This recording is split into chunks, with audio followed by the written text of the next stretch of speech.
Well, I sure do hope that these close races are definitely ones that are really fun to watch and especially fun to commentate on. And I know the audience here really loves to see really close races. So let's hope that is our case today.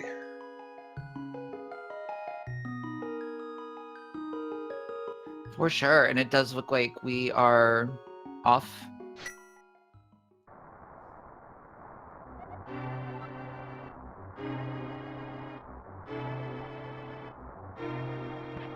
Apparently, we missed part of the intro. Just so everybody knows, I am Emo Saru, and I'm joined by RJ. And yeah, dope race. Let's go. All right, so there's not too much in Link's house. Should be getting that item from Uncle now. If that is a magic consuming item, they will get a full magic refill. Pretty much will get max capacity of whatever the item is that they receive. That's correct. There are some additional behaviors if for some reason they were to. Oh, and we do get bombs, so you got your wish. All right, so let's see how these runners decide to use these bombs. There's a lot of different strategies that you can use, so it'd be pretty interesting to see here. Yeah, I think it's really interesting.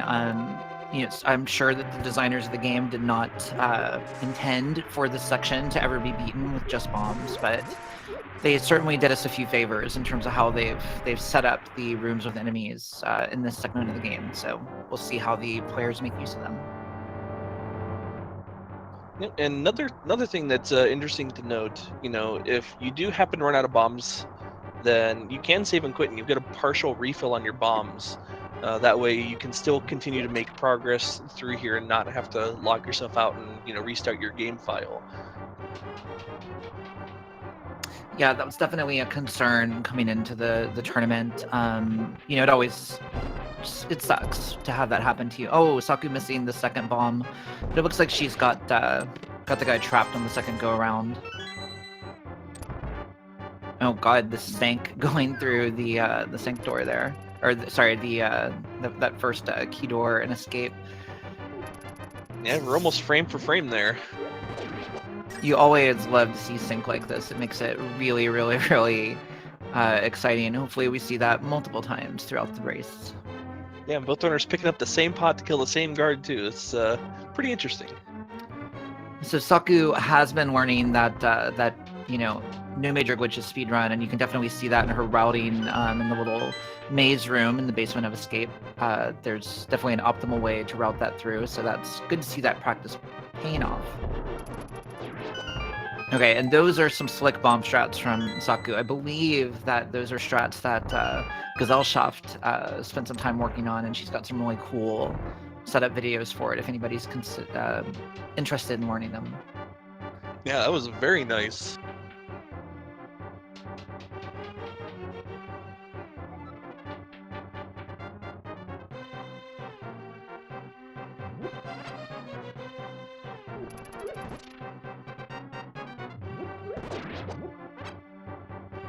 And these pots here are very conveniently placed. 2 pots will kill this ball and chain guard. And wow, this seed really wants him to have bombs. There's another 5 bomb capacity upgrade. Yeah, that's the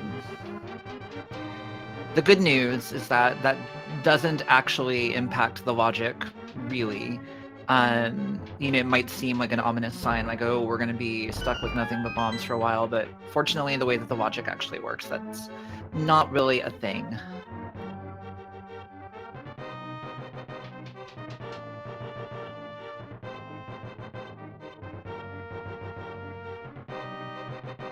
So very shortly they'll be coming up on probably my least favorite room with bombs, and that's the one room with the rat that has the key.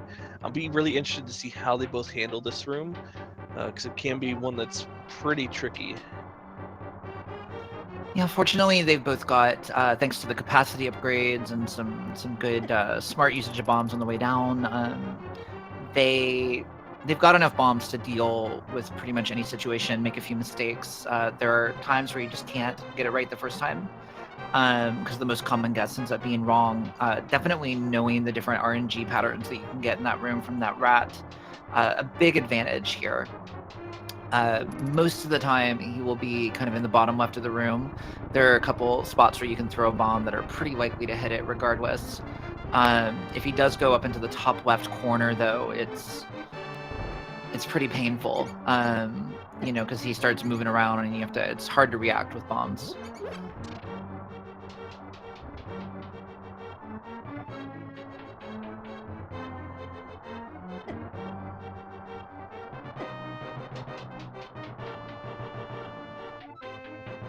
Let's see what we've got in this sewer chest here. It's going to be that small key we need to progress.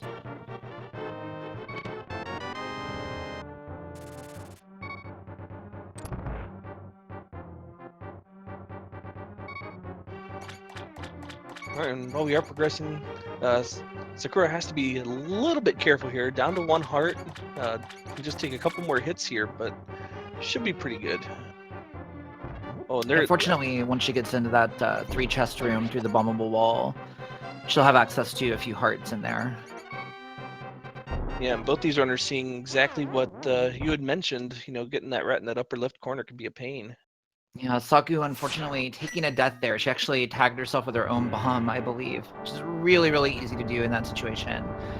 Fortunately, you guys are seeing... oh, and there's a sword back there, too. You guys are seeing the save and quit behavior here.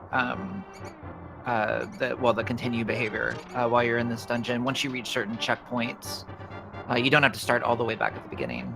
But she should be able to make her way through here fairly quickly.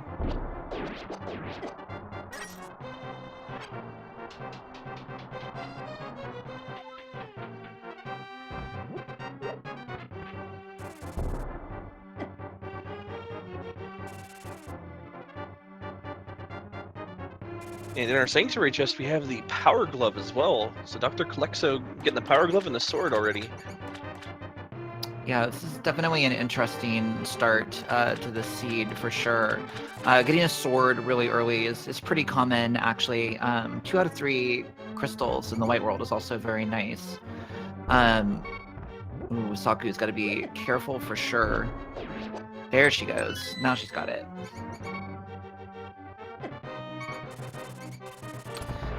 On Dr. Kalexo's side, that glove doesn't really buy as much yet, but it is 1/3, potentially 1/2 of our Dark World recipe.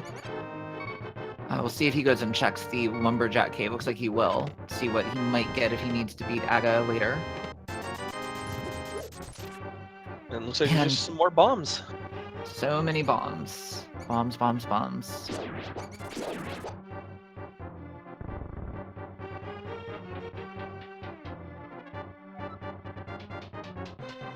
Alright, so Dr. Kalexo is our first one into the Lost Woods here. We'll see what's in the mushroom spot as well as in the thieves' hideout here.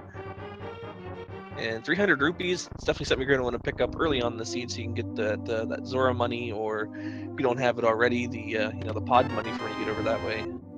Yeah, absolutely. Also, when we get into Village of Outcasts, there are a few little games that we need to play that people often forget actually do in fact cost money. So it's definitely nice to have a little bit of a reserve.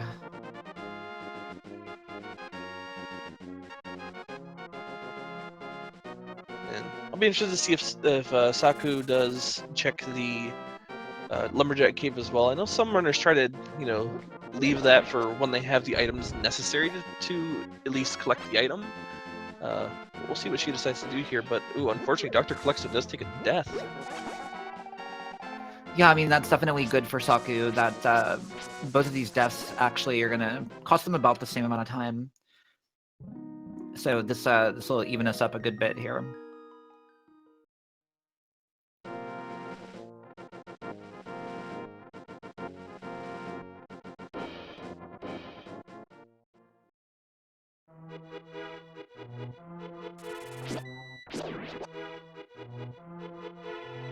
Alright, and Dr. Kalexo will be the first one to show us what is in Blind Set today.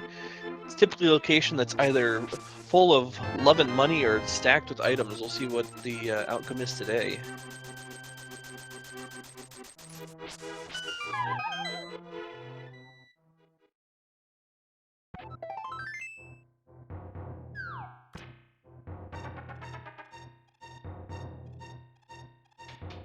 And it's hearts and money. So there you go. We do get one more chance back here in the back.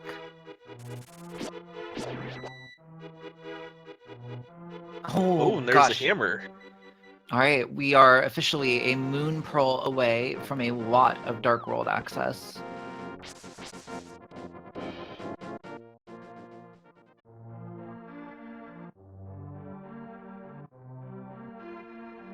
So Saku will be able to pick up their hammer here very shortly, and Dr. Calexo is down into the well. There's, quite a few chests down here to check, and so far just a piece of heart.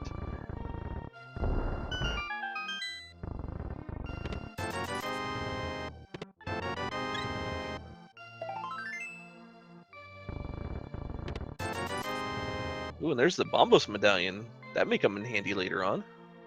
Yeah, definitely, definitely a nice thing to have in your pocket. Unfortunately, it kind of takes away a slot from, I'm sure, the early game progression these runners would both love to have. Blue mail is very nice to find here on the bottle vendor. Yeah, that can definitely make an early Dark World dive. If you are to find the Moon Pearl here, that can make it a lot safer to do. A lot of those enemies do, a couple hearts worth of damage, so that can make it quite a bit safer. Yeah, especially if you're going in there, your best weapon at this point is the hammer, which does have an infuriatingly small hitbox. So having a little bit of extra protection when you're kind of getting up in enemies' faces is definitely a nice thing.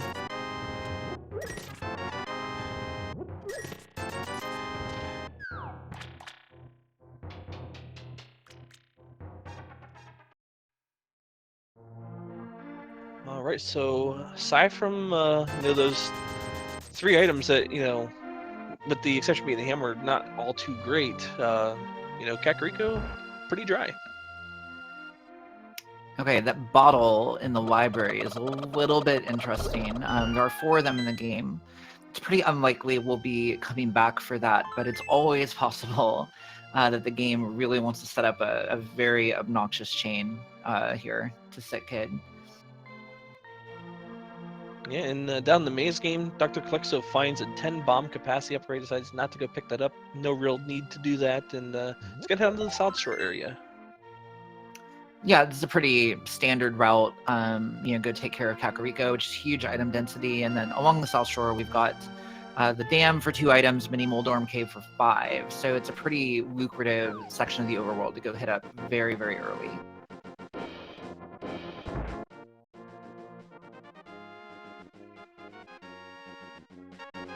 Ooh, and there's the book. So we are potentially maybe boots and a fire source away from at least dipping into desert and clearing that out.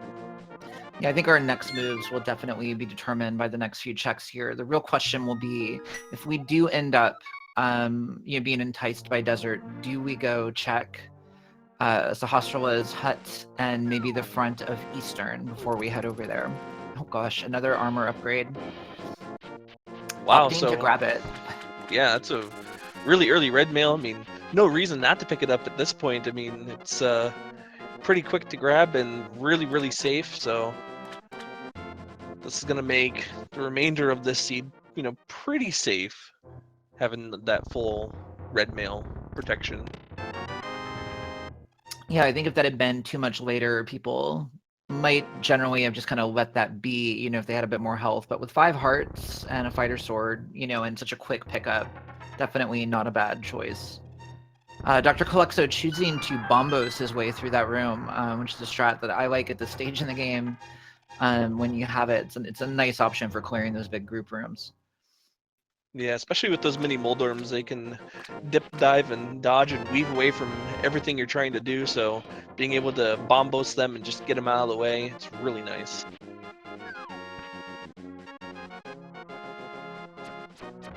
Yeah, we'll have to see.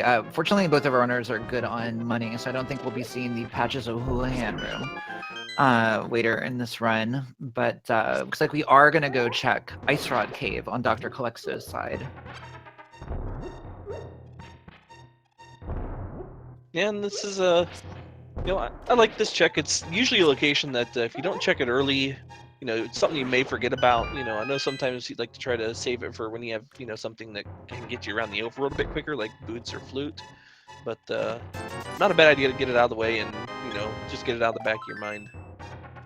Yeah, I mean, this is one of two really, really inconvenient locations to check. The other one being Agnes Cave, that players like to defer until later, but they are 100% in logic from the very start of the game, and can absolutely contain critical progression, that can lead you in the right direction as opposed to kind of on a wild goose chase.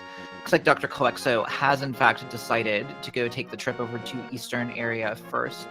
We'll see if he just does Sahasrah's Hut or opts to dip into the dungeon as well. Yeah, I think the decision to hop in the dungeon will depend on what's in Sahasrah's Hut. If there's some sort of progression that can take them elsewhere, that might be the more better option. But I think it's all going to depend on what we find here.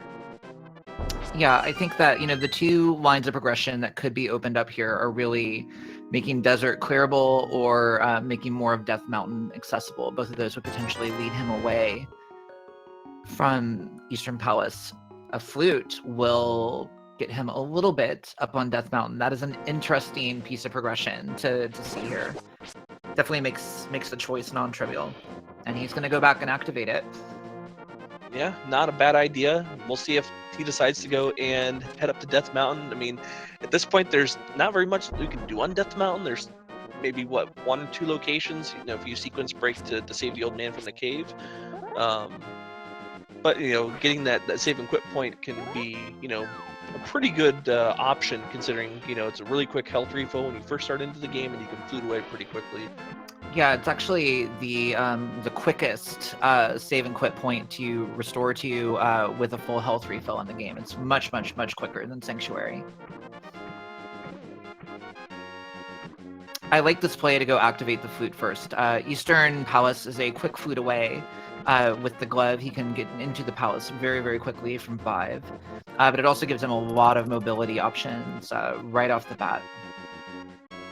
Yeah, and going back to Desert, it gives them pretty quick access to Desert as well. You can flute down to 6, and that can make the Desert check and even Agnes Cave check, pretty quick.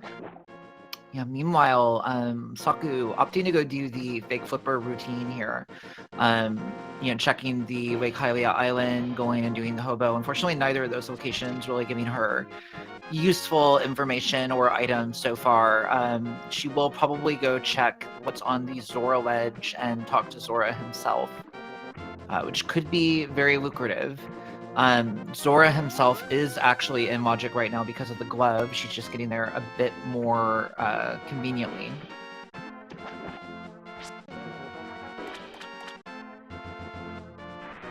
Yeah, and without the Moon Pearl, can't get into the Waterfall of Wishing area to activate that water walking glitch. So looks like Zora is going to be the play for Saku right now, and just see if there was a blue rupee on the Zora ledge, so won't have to come back up here. Yeah, so as far as the logic is concerned, nothing in the logically accessible part of Death Mountain, so it's entirely possible that Saku's Zora play right now is actually the way to go. Now, if Dr. Calexo finds a really interesting sequence break broken item here on the old man, that could change things up a little bit. But at this point, it's looking like Ether. Unfortunately, not the immediate progression that they need. So the question now is, do we need to go into a very inaccessible desert, or do we need to go into Eastern, or both? Yeah, that's a very interesting decision that's going to have to be made. I mean, Saku is heading over towards Sahasrah's Hut, so we'll see if she decides to go and do what Dr. Calexo did and get the flute and activate it, and then head down to Desert. Speaking of Desert, looks like Desert may in fact be the correct play here, with Hookshot being on the Desert Ledge. We don't necessarily have access to much of Desert Palace with that book, but we absolutely have access to that Desert Ledge. Yeah, and that's going to open up pretty much all of the Lightroad Death Mountain, and even Tower of Hera at this point as well with that hookshot. Yeah, it's a pretty big pretty big expansion of our world here. There's a lot of chests up there. And the boots. Oh my goodness. Yeah, okay. There's the well, boots so we can get that bottle.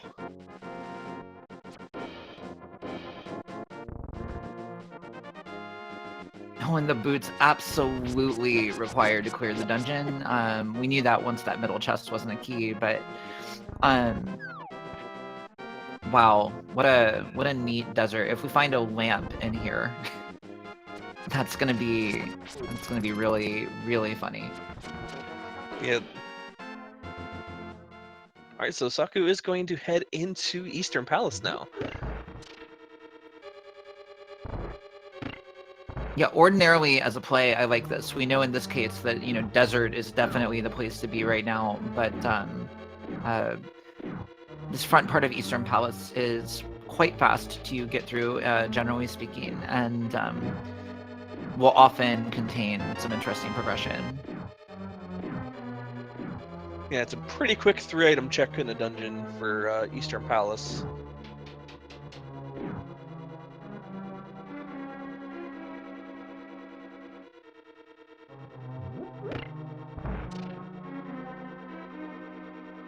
Yeah, it's also, this is not the worst thing for Saku here. Actually, not having the hook shot from Desert is the major time loss in this dungeon relative to her opponent. The boots, there aren't actually a tremendous number of incredible dash lanes in this dungeon. So she's not going to lose as much time for not having the boots. Indeed, but you know, we did get to see that from Dr. Calexo that our last item is going to be on Land Molas. We only found those boots in there, so it's going to be curious to see if that's going to be a play that we're going to need to make later on. Yeah, so we are going to go get that Aghanis Cave check. This is the perfect time to do it.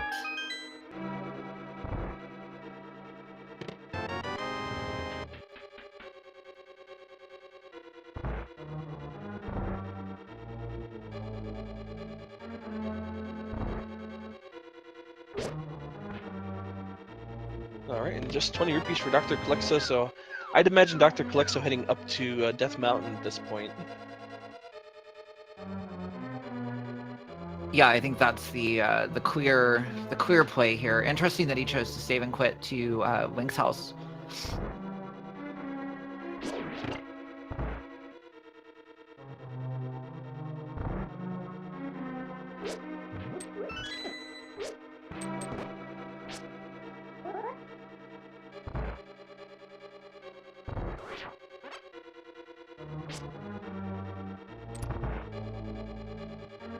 Alright, so Saku makes it through the dark room here. We'll get a chance to see what this last chest here holds. Yeah, she caught a little bit of a break by, you know, finding the big key early. That means she didn't have to walk back around through here. Unfortunately, just a big 20, getting another one of those red rupees. So hopefully she realizes it is time to go activate that flute and head to Desert Palace immediately. Yeah, because I'm thinking there's not really much left for Saku to check at this point.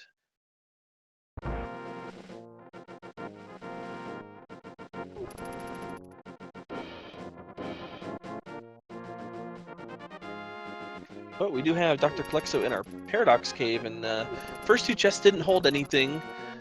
These 5 chests here can hold, or have been known to hold, you know, some very good items in the past. Speaking of which, there's our Fire Rod. I would classify that as a very good item. Oh, definitely. I mean, that with our... We're still missing the Moon Pearl, though. Where's that Moon Pearl going to be? At this point, I'm looking for that vanilla Moon Pearl in the Tower of Hera. Oh, you know what else could happen? We've only seen one item in Desert. That Moon Pearl could even be on Land Molas, where you need that Fire Rod to access them. Yep, we do have access there at this point. It's an annoying little back and forth, if that's what the game wanted you to do.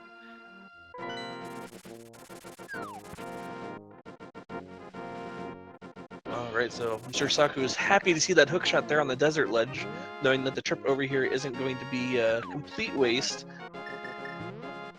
Yep, so here you can see Saku going to go check Aghanis Cave first. given how little access she has to desert, I think this is actually a smart play. In this particular case, it's not necessary because we know that the boots are in there, but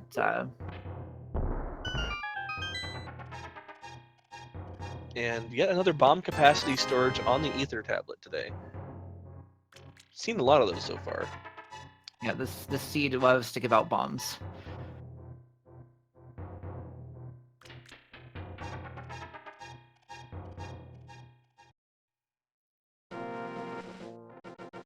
All right, nothing in the front of Tower of Harris. So let's start checking the often more interesting chests. Oh, looks like we will be doing the tile room for a big key. That's always it's always a like really game kind of moment, and yeah.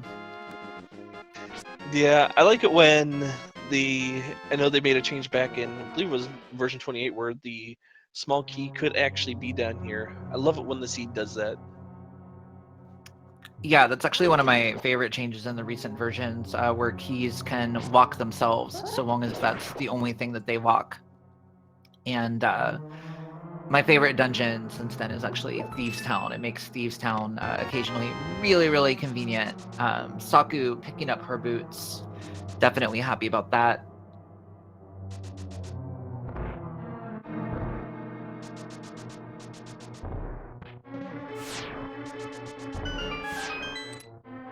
Saku going for a strat in that torch room where if you actually just dash and kind of graze the pedestal or the little torch there, you can knock it off when you hit the wall.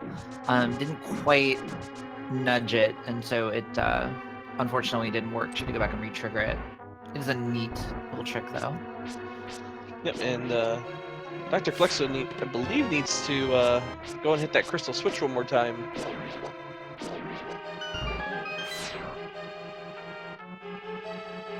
Yeah, coming back up out of that tile room can be a little bit confusing. You know, the switches are kind of obvious what they need to be when you're on your way down, but it's easy to forget that you actually need to hit both switches on your way back out.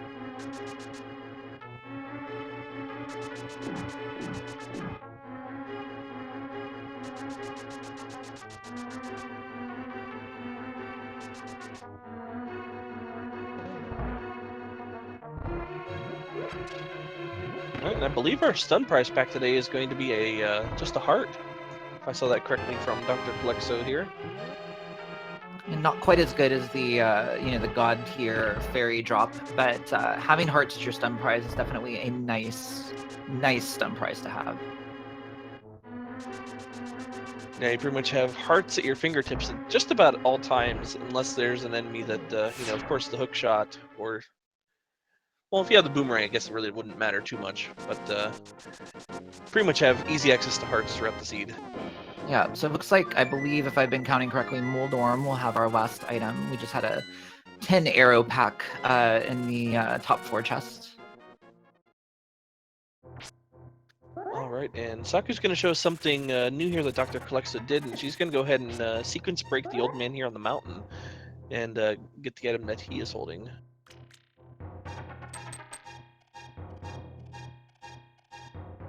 This is generally one of the earlier dark rooms that the players tend to learn.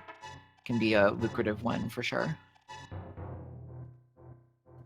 Ooh, and unfortunately, Dr. Kalexo taking a fall to Moldorm. Is going to go back up there and give another try.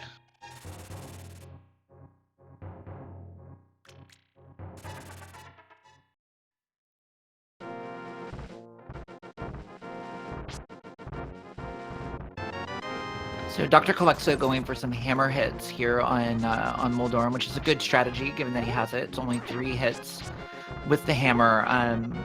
Opting not to hold his sword out, which does restrict your movement a little bit, but also gives you a good bit of protection from Moldorm himself.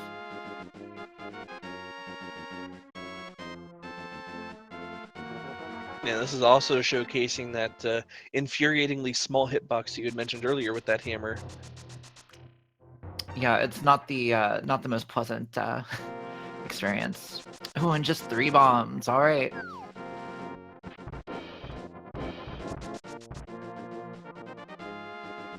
Well, that is the first crystal, but not finding what you were hoping for here.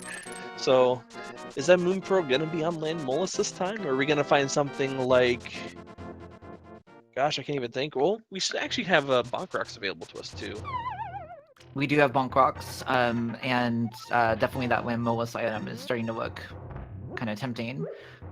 We will get the Spiral Cave check really quick here. Yeah, and there is still that bottle that we had seen very early on the bookshelf in the library too. So. Yep, absolutely. If I were these runners, I think doing Bonk Rocks and that bottle would be my first priority, and then going to go beat Land Molus after that.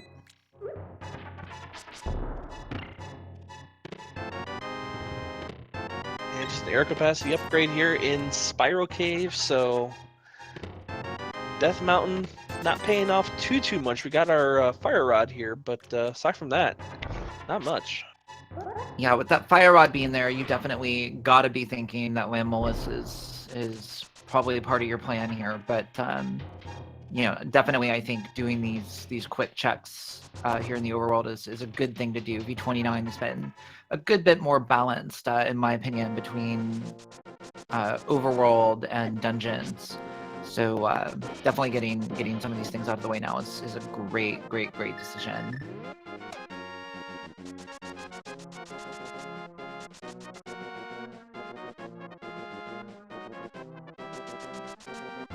Alright, so Dr. Calyxo is going to be fluting back to 3 to go ahead and turn in that bottle. Good choice, because you start out right next to the sick kid's house.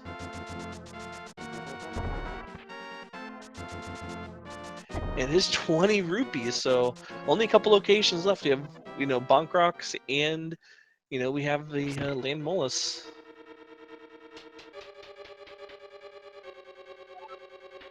Oh, he's thinking about diving into Eastern right now.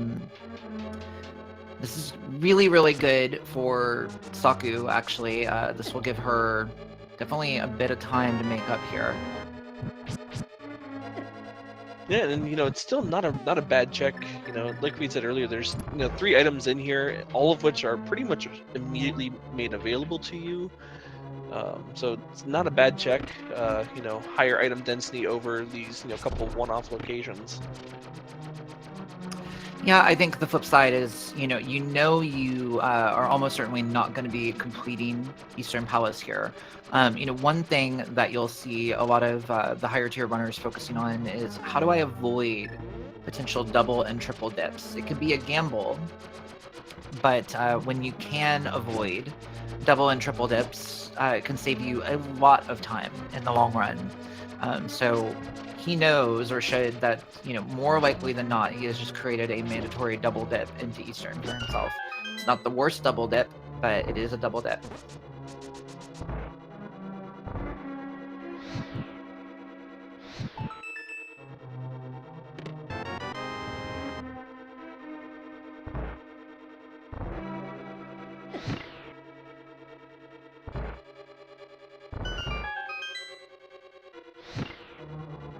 And see Saku definitely, all of her testing and work with the community paying off. She has pretty good game awareness, knowing exactly what she needs to do with those switches, which is nice and a little bit of a time save. Yep, it's going to save just a few more seconds than Dr. Calyxo had with the with their trip in there. Have to go back down the stairs, activate that switch, and head back up. So it's making up a little bit of time there.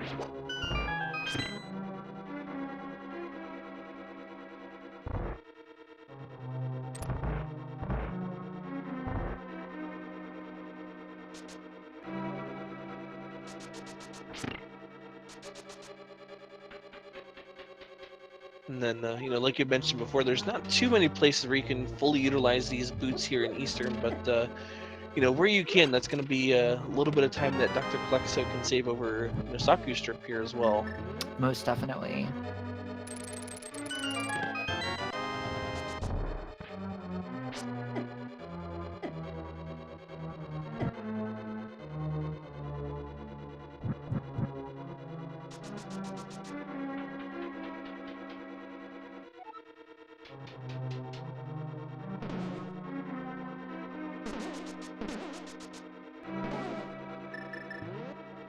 Alright. With that, go ahead. Sorry. No, I was gonna say it's Saku switching to the hammer, gonna go in and take care of her Moldorm fight. We'll see, I know she's been practicing quite a bit. Ooh, getting unfortunately bodied out of the arena at the very start. It's definitely one of my least favorite things about Moldorm, is his ability to do that. So Dr. Calyxo has gotten everything they can out of Eastern Palace, and a very nice fight there from Saku. We'll see where Dr. Calyxo goes from here. It looks like they're starting out by Bonk Rocks. We may get a chance to see that here. Yeah, I think I definitely agree with that play. I think, well, okay, we may be skipping Bonk Rocks. If, interesting. Oh, he's gonna go over to Zora and actually check that. Definitely an interesting choice, given that getting back to Bonk Rocks quickly is, you know, a save and quit operation.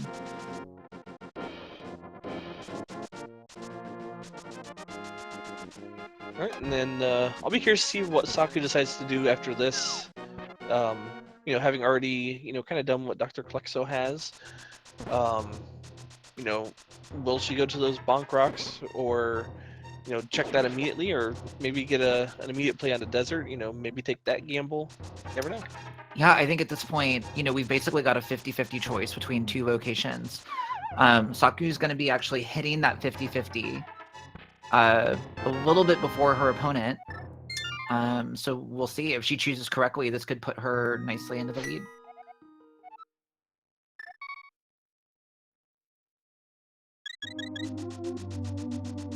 Alright, and then there is Ether for Dr. Calyxo from King Zora himself, and Saku is heading over towards that Bonk Rock location.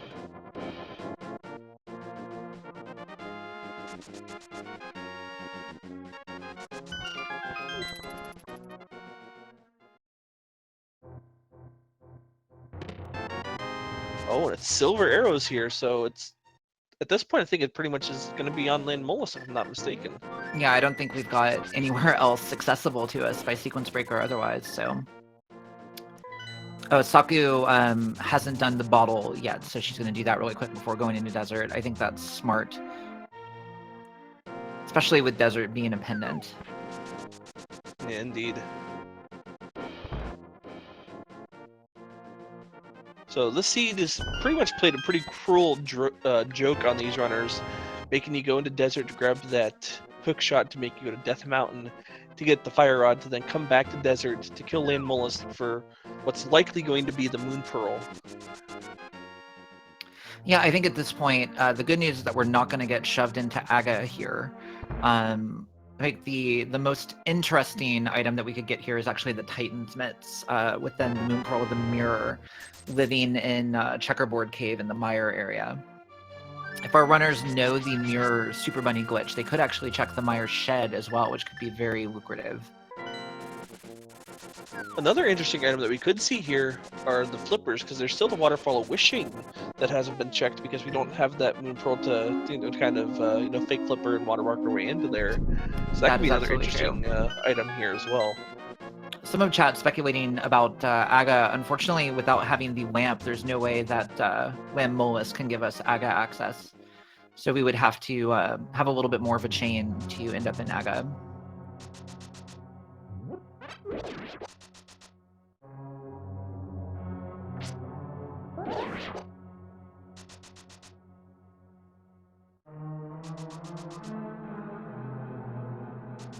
All right, so Dr. Calyxo is still a little bit ahead of Saku here, but definitely that lead due to the early death and stuff has closed quite a bit, actually. You know, given how much of the sort of item hunt we have remaining, this could be absolutely anybody's race. Yeah, still a lot of time left here to decide this, and you know, once we do find that item that will unlock this seed, you know, we could see some great divergence that can, you know, kind of play into that as well. So.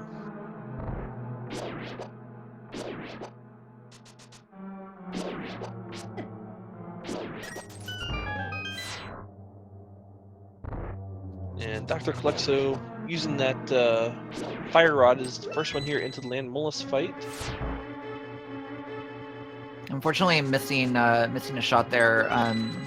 It's gonna have to be very careful with his magic. The more of these things he can kill with his fire rod, the happier he's gonna be.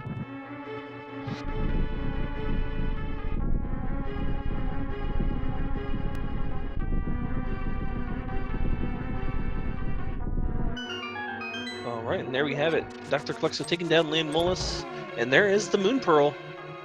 All right, so that is our Dark World access. We've got two choices on Dr. Calexo's side at this point. One is to go down to Hype Cave and take that route. The other is to head straight to the Village of Outcasts, Skullwoods, Thieves Town area. We'll see which one he opts to take.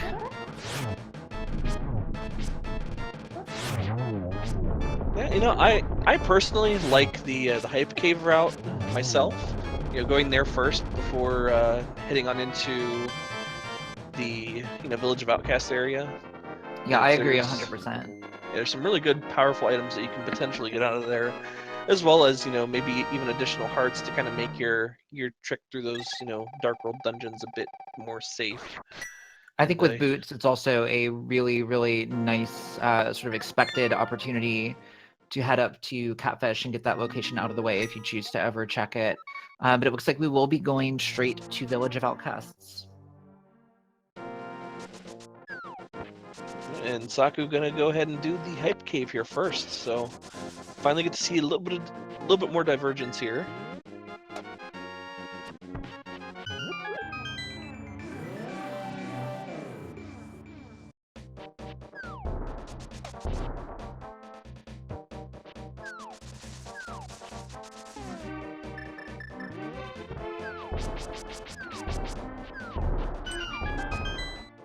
Alright, so we do see our 6 crystal was at Pod.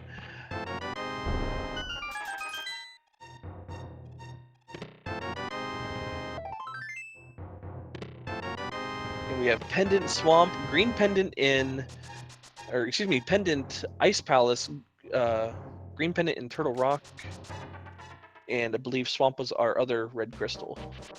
I believe that's correct. Dr. Calexo, following that fire rod up into Skullwoods.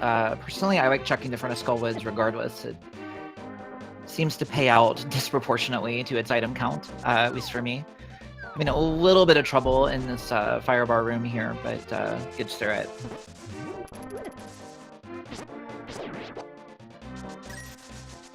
All right, and Saku's going to go ahead and take care of these, southern locations here in, the Dark World. Going to check out Stumpy here and probably head over to the race game and get those knocked out of the way now, and then we'll probably quit out and head over to the Village of Outcasts afterward.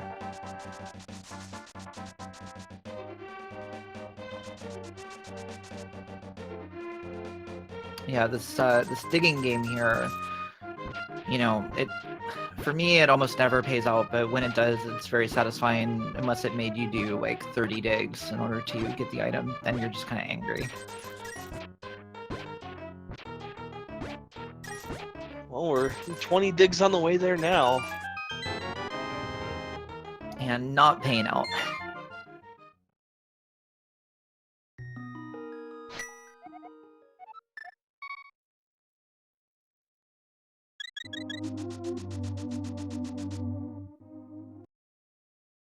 And right now we see Dr. Calexo in probably one of my least favorite rooms in the entire game. These Gibdos can be a pain if you don't know how to handle them properly. Yeah, this is one of those rooms where players who are sort of competitive in the New Major Glitches speedrun, the vanilla speedrun of the game, one of the strats you learn is how to manage this room without actually attacking any of those Gibdos, and it's very fast and pretty convenient. Yeah, and so far I don't think Dr. Calexo's really found much of anything here.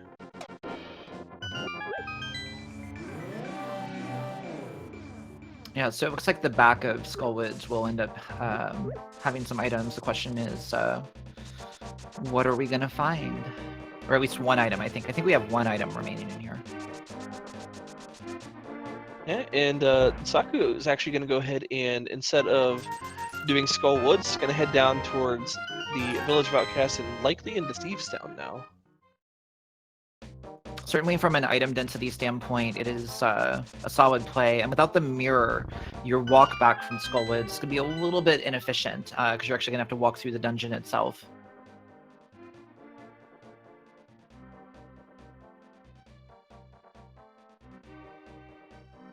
Yeah, one thing that I find to be, pretty interesting that you get to see runners do sometimes is going straight back all the way to the back to Mothula, when you have the items to beat them, and then working your way back, through the dungeon that way to kind of save on backtracking.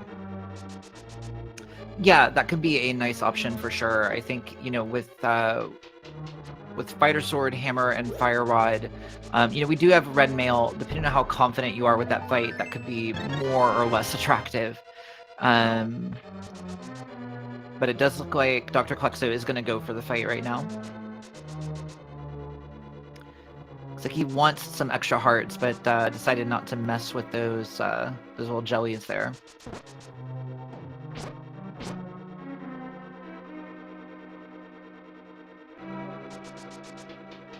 Dr. Klexo luring those Gibdos away, trying to save up as much of that precious magic as he can save to make Mothula just a little bit more easier. Yeah, unfortunately at this point I think health is going to be his bigger concern. He does have a potion, which was smart of him to grab. But spikes in this game are one of these sources of damage that do not care what armor you have on. So it will not take much interaction with these spikes to put him in a bad spot. Yeah, and with Red Mail, if you have the option of, hitting a spike in this room or hitting Mothula will only do a half a heart of damage to you, so if you can hug Mothula and avoid getting hit by a spike, it'll be a lot more beneficial to your surviving with this little health. Yeah, unfortunately, the vast majority of those fire rod shots didn't end up doing much for him. I think a couple of them hit him into the spikes and a couple of them missed.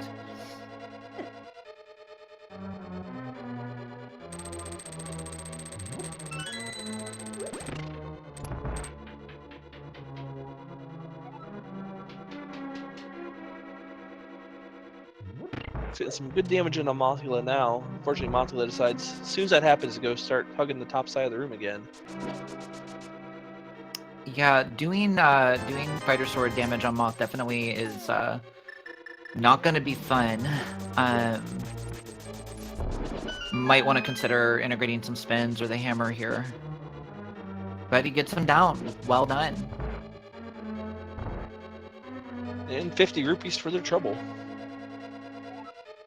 I think that might be the last item in this dungeon. I thought we got an arrow upgrade earlier in the dungeon, but I could be mistaken about that. Yeah, I think you're correct.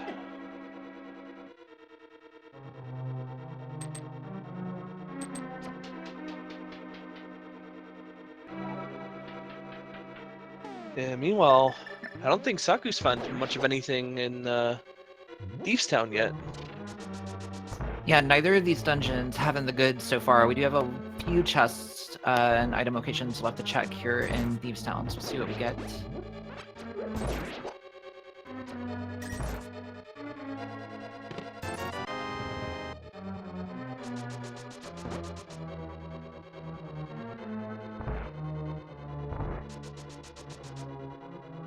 Well, maybe there is still one more item in Skullwoods. Dr. Klexo is going to head to the big chest here.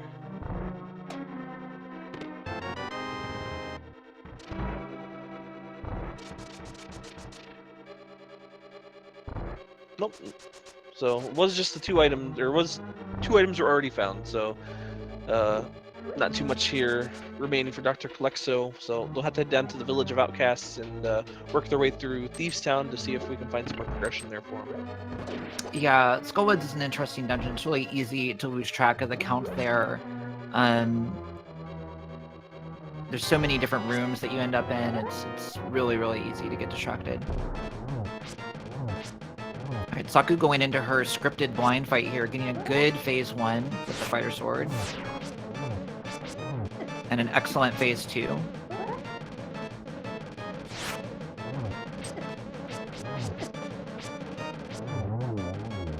Yeah, Very it was a nice. really Running, good fight overall.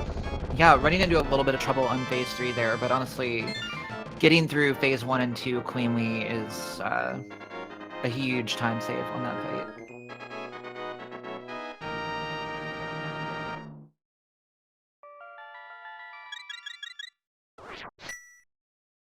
Alright, so there's nothing in Thieves Town, nothing in Skullwoods. Be interested to see where our next progression is.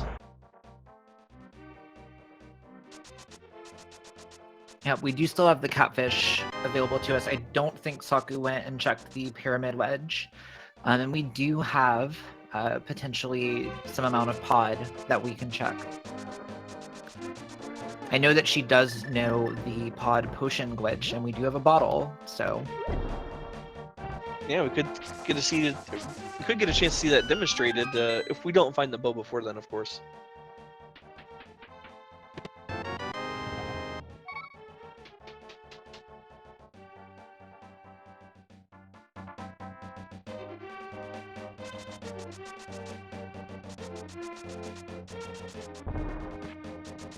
And looks like Saku is heading up towards the area of Skullwood, so we get a chance to see her clear that out. Unfortunately, there's not much in there, but it's still going to be a good crystal dungeon to get knocked out of the way. Yeah, most definitely. Saku opting not to go that way, which is a smart choice.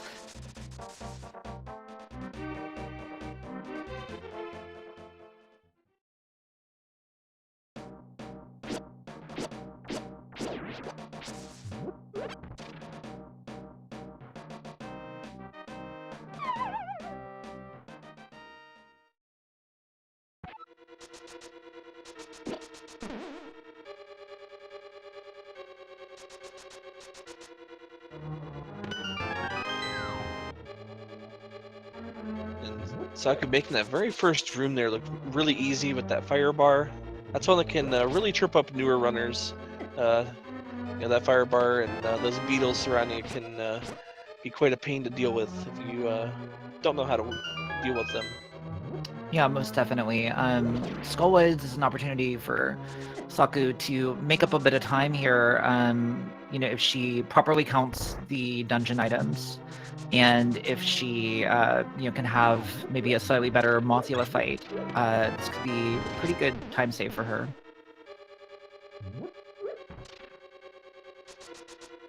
Yeah, and with a fairly clean blind fight, that can actually gain just a little bit more time back on Dr. Calexo as well, depending on how well they are with their blind as well.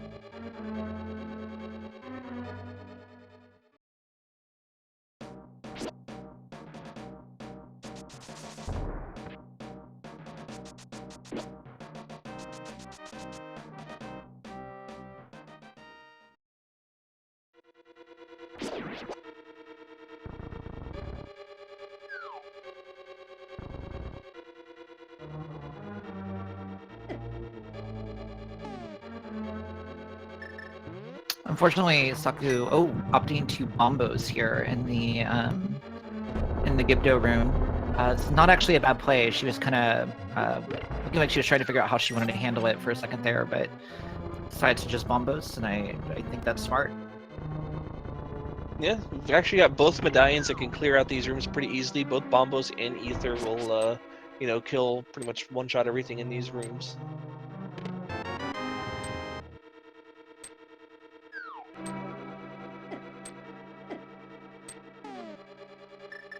Well, it looks like she was trying to get grabbed by the Wallmaster there, but unfortunately was just a tad bit low.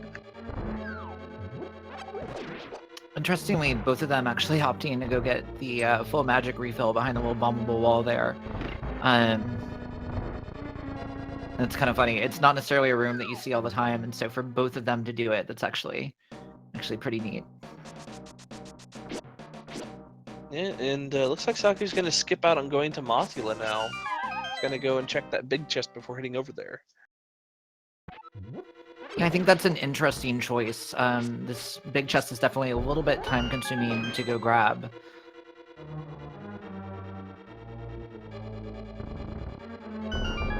Yeah, so, I mean, unfortunately, with the extra check that Dr. Klexo did, it's not really going to hurt him, because Saku just made the exact same check, so...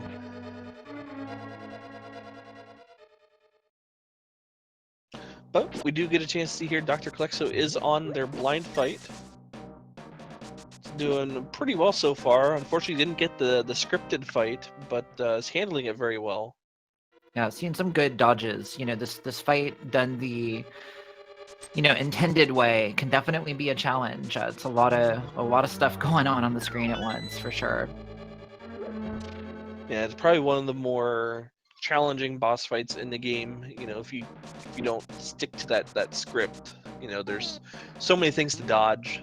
Everything in there does a ton of damage to you, so it's definitely not an easy fight. Getting off of that script.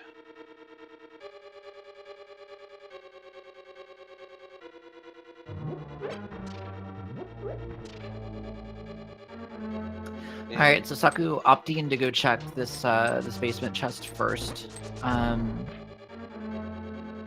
which is again just giving back a little bit more time to her opponent. Well, I guess there was a rupee down there, so she did end up needing to do that.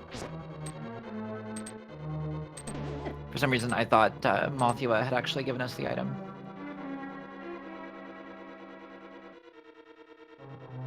Yeah, I believe Mothula did give us the item as well as in that chest there. Oh, interesting. I guess that means that I was wrong earlier when I thought we had seen it earlier in the dungeon.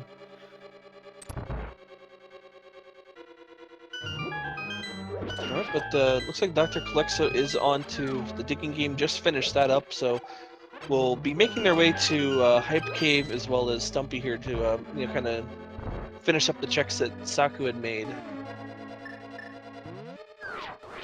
Kind of get caught up in that regard.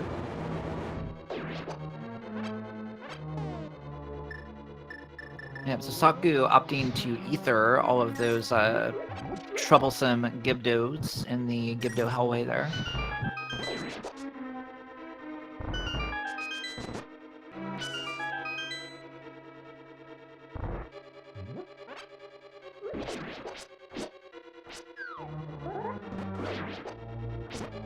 Looks like she's maybe looking for another magic decanter to go into the fight with full magic, but unfortunately did not find it. But there is a small magic pot in this next room, so it'll give a little bit more magic for this fight.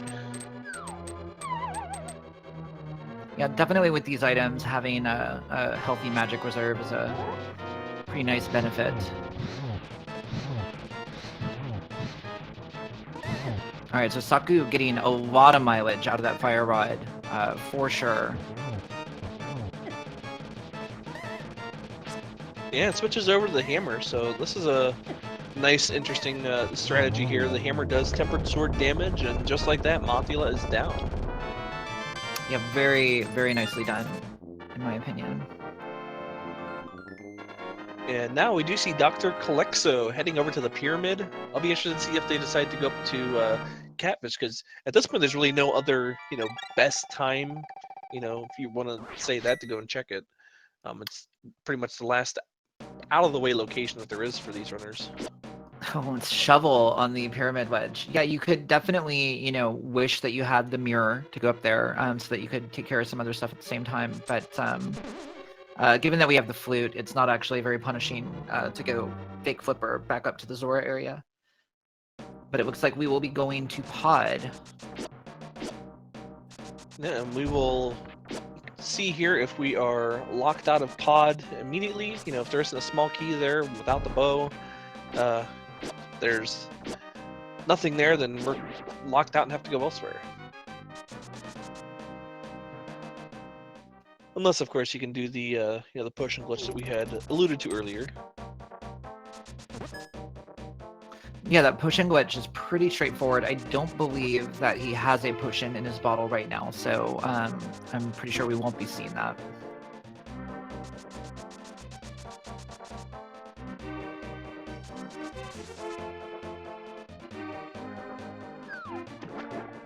So Saku tried to arm the Boots Waterwalk. Unfortunately, didn't quite get it. For anybody who doesn't know, the Boots Water Walk can be set up by dashing over a pit.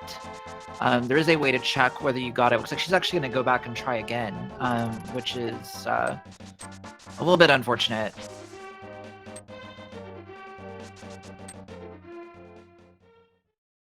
All right, but Dr. Calixo does find the key, so pod is now open to us.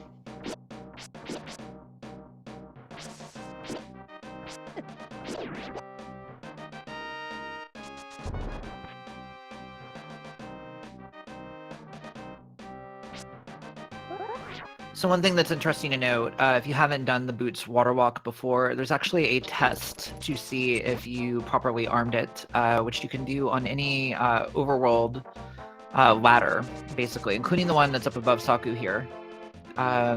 If you hold out your sword and move on that, and you move at full speed, you can actually verify that you have the Water Walk glitch armed. Saku may not know about that check. But she did get it this time, so she is on her way. Yeah, very nice.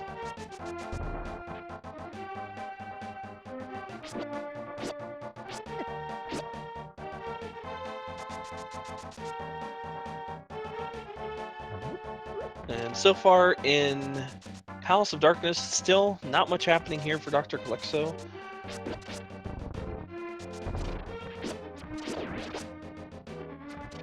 Yeah, the first part of pod is usually Palace of Keys. There are a tremendous number of small keys.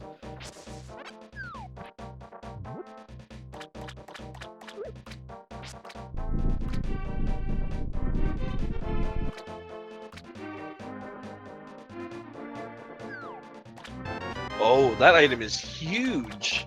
Okay, so Saku's play to Catfish has just paid off big time. It's still pretty likely that we're going to find something important in pod here, but wow, that is quite a find.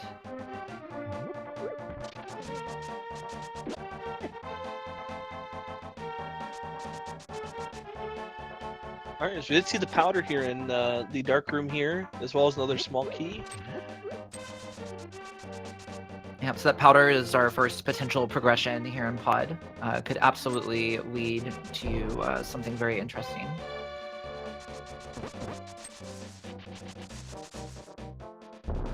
And we are still missing the lamp, so that powder is still a sequence break.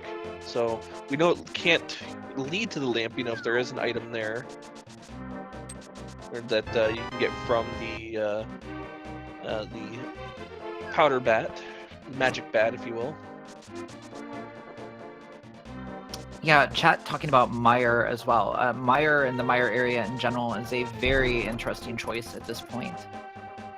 Can often contain pretty lucrative items. It's blocked by enough progression that the instant you have the flute, the mitts, and the pearl, you've got to be thinking about it for sure. Yeah, there's that another location that really comes to my mind now is Dark Death Mountain.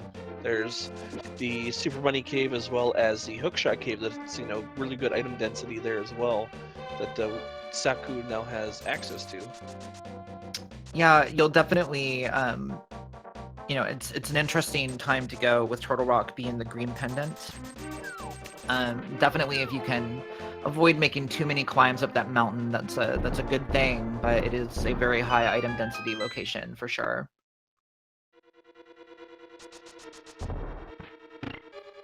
And with the powder that Dr. Calixo found in Palace of Darkness, they're going to go ahead and activate the magic bat here and see if there is indeed an item here.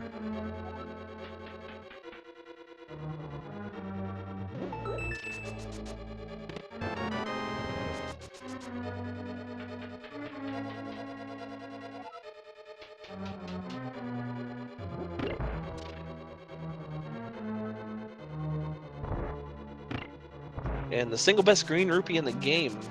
So powder not really leading anything. So far, Palace of Darkness coming up empty.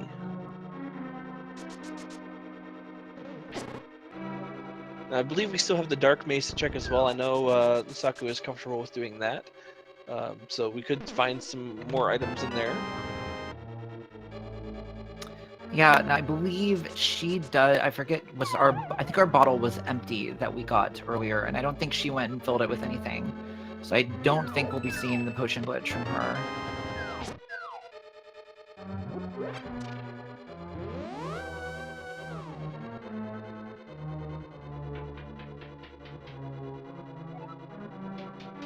And Dr. Flexo checking out the shovel only finds 10 arrows, so the checks that he had just made over into pod and on the pyramid not really paying out. He's got to figure out where they still need to go. Hopefully they remember that the catfish is still available to them. Yeah, clearly that catfish is the play right now, and the interesting choice is going to be between Mire area, Dark Death Mountain, and potentially doing a bunch of save and quit shenanigans with the Smiths area over in Village of Outcasts.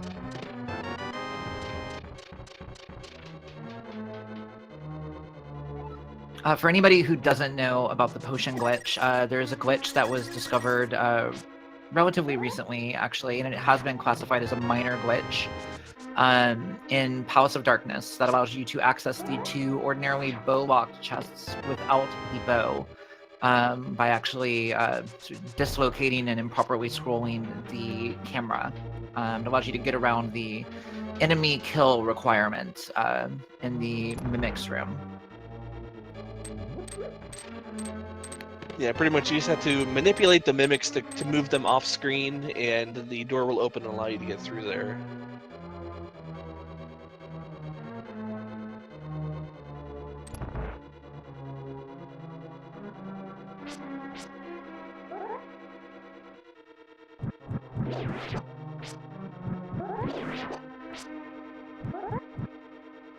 Alright, so Dr. Calexo is on their way to get their Titan's mitts. Let's see what they decide to do with them.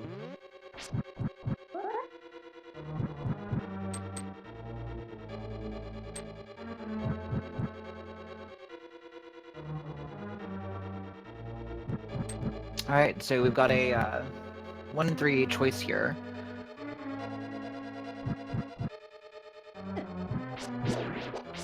I'm curious to see where Dr. Calexo is going. Continuing to route in the Dark World.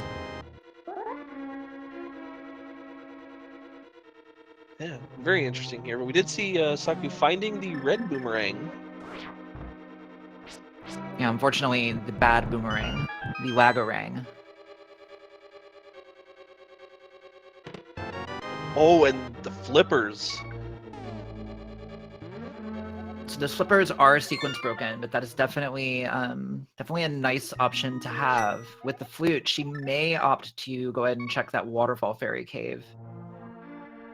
Yeah, and if these runners are looking for the lamp, that rules out Swamp Palace, Ice Palace, and that Waterfall of Wishing for that lamp. So probably at this point, it's a good, safe bet to say it's either going to be in, possibly Turtle Rock or Misery Mire at this point.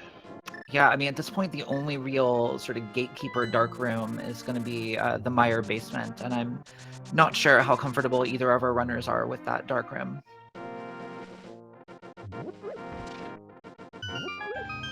And Dr. Calexo checking out the King's Tomb finds the red shield here.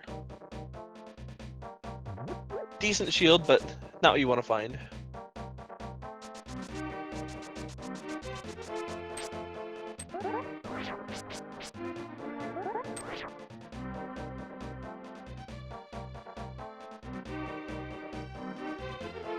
So it looks like Saku is actually going to opt to go check some of the Smiths area. We'll see how much of it she does. Unfortunately, without the mirror, it's going to be a little bit slow. She's going to have to save and quit to actually bring these guys back to the light world. But she does get hammer pegs here, so... Yep, and we do see Dr. Calexo has decided to go to the Mire area, so we'll get a chance to see what's here as well. Yeah, I like this Mire area play a lot, and finds the bow. Wow, the bow and the bug net.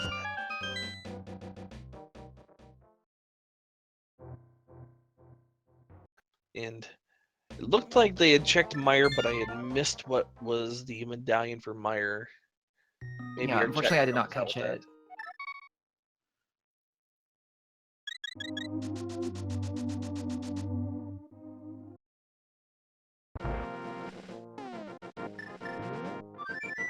Yeah, so with that bow, I think we are heading immediately back to Pod and Eastern.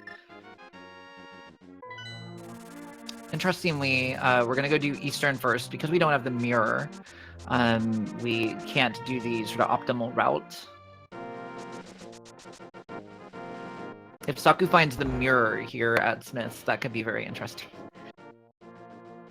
Yeah, it always stings when the item that's most convenient to check these, these locations are actually hidden behind them. Yeah, well, despite using the water walk to get to the catfish, catfish was 100% in logic with the lift, so.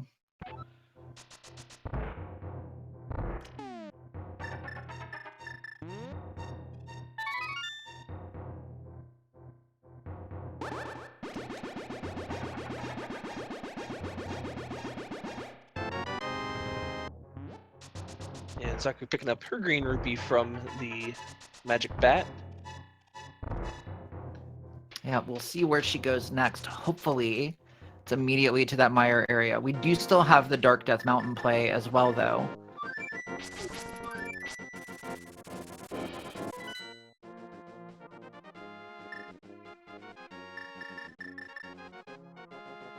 She might be going for the Waterfall Cave here, the Waterfall Fairy Cave.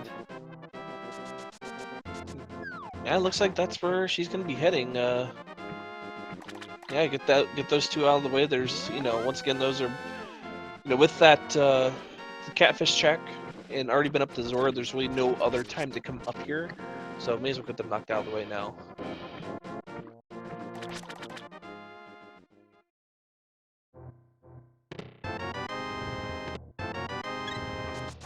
Unfortunately, nothing too useful in that Waterfall Fairy Cave. She does have the option of dipping into Ice Palace, but I'd be shocked if we saw a dip into Pendant Ice at this point. She is going to go ahead and go to the mire area, so this will be really good for Saku. Yeah, we'll be able to pick up the bow here, and I know you had stated at the beginning of the broadcast, finding that bug net, should probably be really happy to find that. Yeah, Sakura Tsubasa is one of the... Well, she's the only person I know who I think is actually legitimately better at the Aghanim fights with the bug net than with the sword.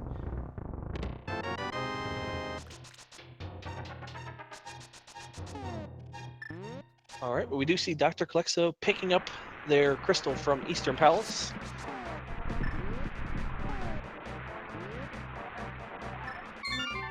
And there we see Saku showing the excitement of that bug net. Some celebratory bug net action for sure. And remembering that she's going to have to save and quit out of the Dark World. No mirror to be found right now.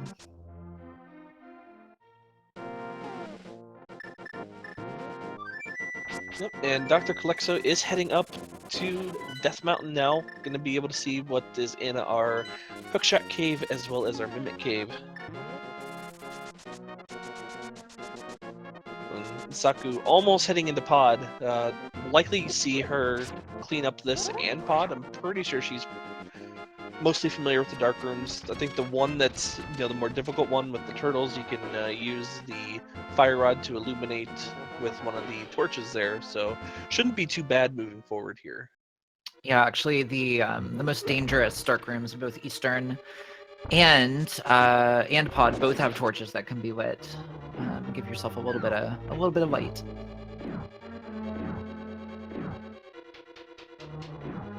Dr. Calexo, thinking about going for that little hook through the block. Unfortunately, misses the timing on it and isn't able to grab that. So he'll just have to take a quick trip upstairs and fall through the hole. Yeah, just a tad bit late in getting that hook shot onto that block, but we'll be making their way around here.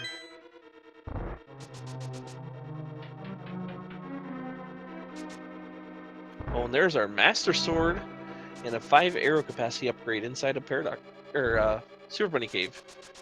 And that Master Sword is a very, very nice find. It's a substantial damage upgrade.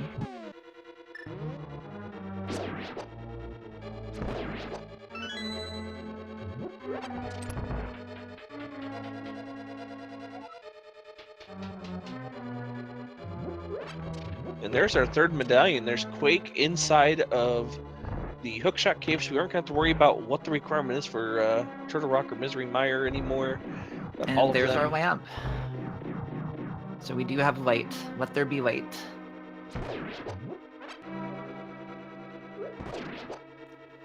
With Mire being a required dungeon, I imagine they're pretty relieved to see that if they're not really, really comfortable with that Mire basement dark room. Indeed.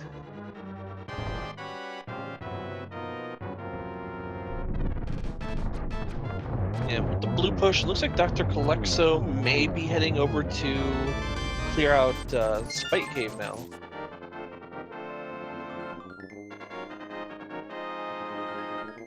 Yeah, this is a good choice to route it in while he's up here. It's kind of an annoying location to get to, so.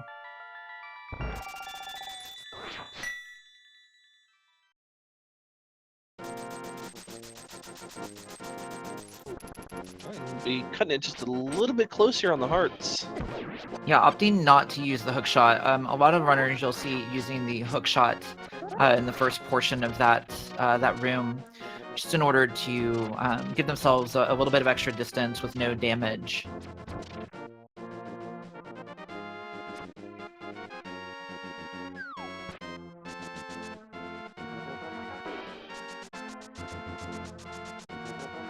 Alright, so what does Dr. Calexo do now?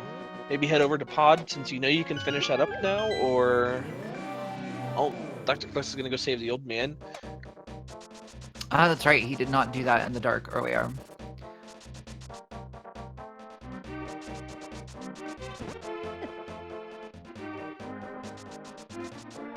So the good thing about finding that lamp up there is that even though she doesn't have it yet, we know that everything that Saku's been doing in the dark here is basically eminently going to be back in logic and no longer really sequence broken here.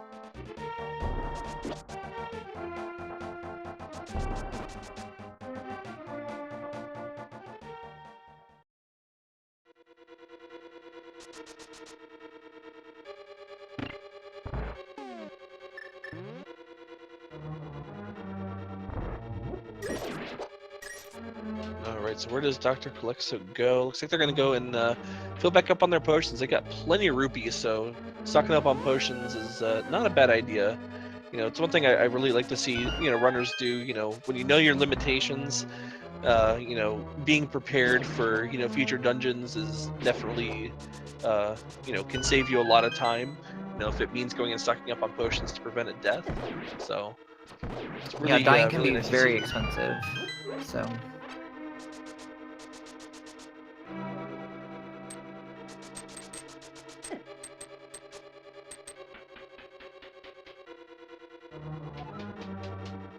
And Dr. Calexo is going to head into Palace of Darkness, and we find the Cane of Burna for Saku. Yeah, so she is now thrilled. She's gotten both of her favorite items in the game. She probably knows I'm talking about it.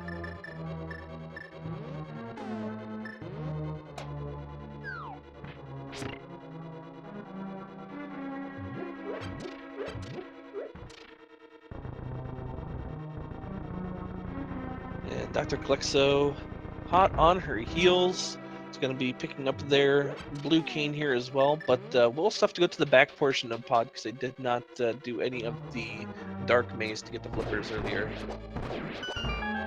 Yeah, and we do know that those flippers are required for Swamp Palace, so you will definitely need to go grab them.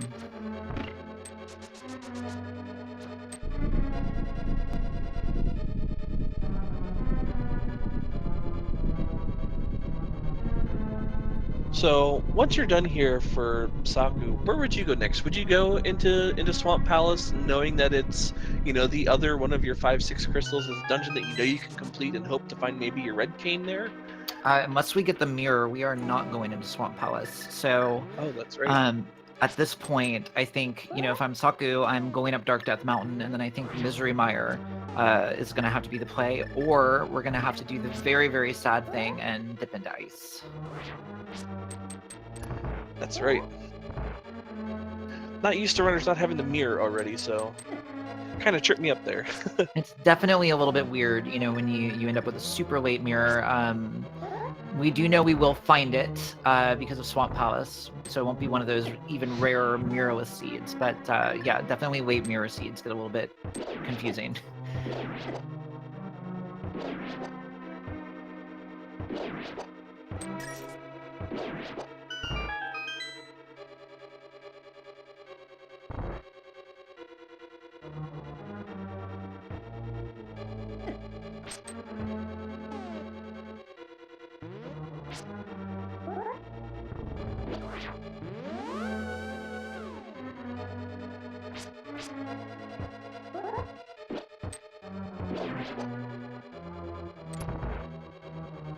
Alright, and Saku is into the Helmasaur fight. Gonna be 17 smacks of that hammer on the face guard, and then likely one silver arrow to the green gem underneath.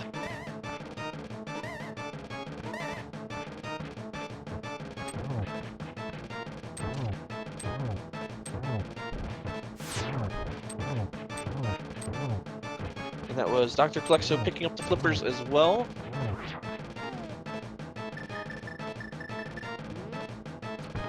And perfect positioning there for Helmasaur King to be taken out by that silver arrow, and Saku cleans it up really, really nicely. Yeah, definitely coming in here with the fighter sword, having that that bow with the silver arrows is a huge, huge advantage.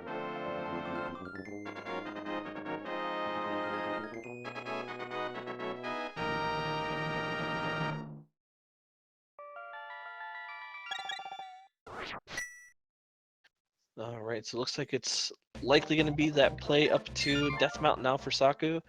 And Dr. Plexo is making their way back toward the Helmasaur King fight themselves.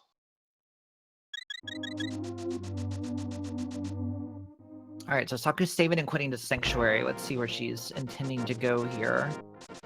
She is not done King's Tomb yet, I believe. So that is a nice quick check to get out of the way right now when you're saving and quitting anyway.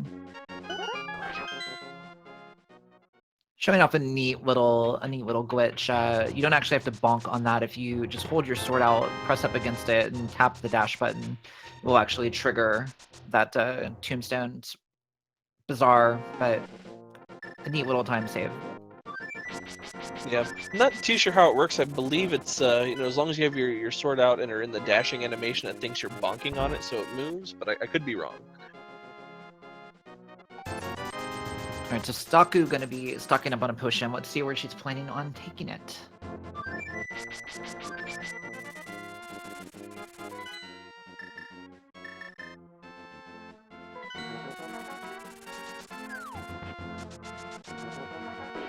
Looks like Saku maybe heading to go check out that shovel location. I just found the shovel not too long ago.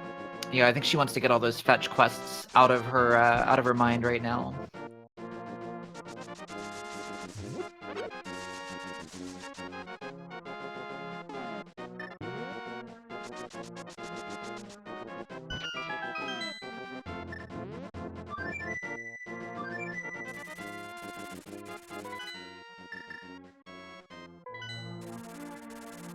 All right, and Saku heading back, likely to the Village of Outcasts. Maybe we'll see the purple chest now, just to get that out of the way to, you know, make sure that, you know, nothing's hidden behind it. Yeah, that seems to be what she's doing here. I think it's definitely definitely an interesting choice. It's a pretty time-consuming check. That said, it will leave her in position to quickly flute to Meyer afterward, if that's her plan. Yeah, and sometimes just having the peace of mind knowing that, you know, these checks are out of the way, and that you know, these more annoying checks that you need to make are gone. You know, having that peace of mind is gonna, you know, can kind of ease the nerves a little bit, and you know, make the rest of the seed not too nerve-wracking, so to say. Yeah, most definitely.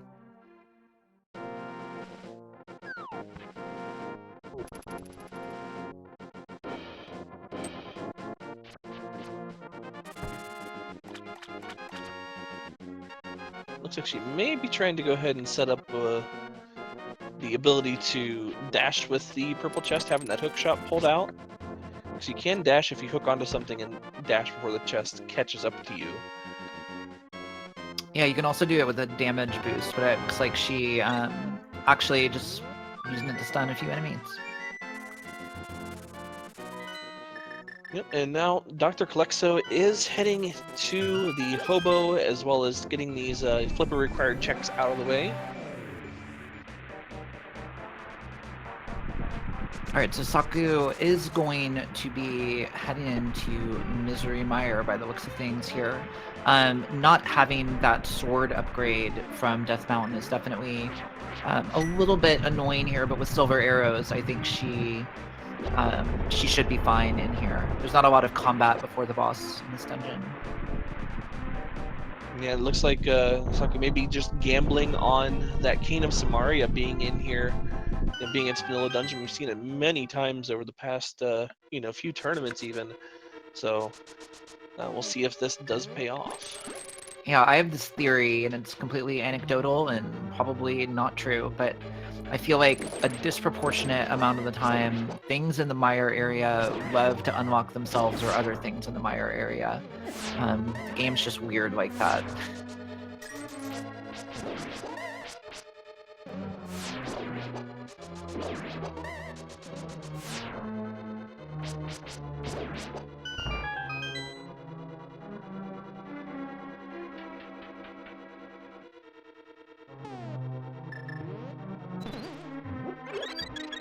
Yeah, another thing, I'm not sure how comfortable Saku is in the Mire Dark Rooms. Are you familiar with that? I have not seen her do that in a while, so I'm not entirely sure how comfortable she is with it. You know, definitely, even for players who are, pretty experienced with it and have a strat, it can, okay. Oh, geez. Well, there you go. There's that Cane of Samaria.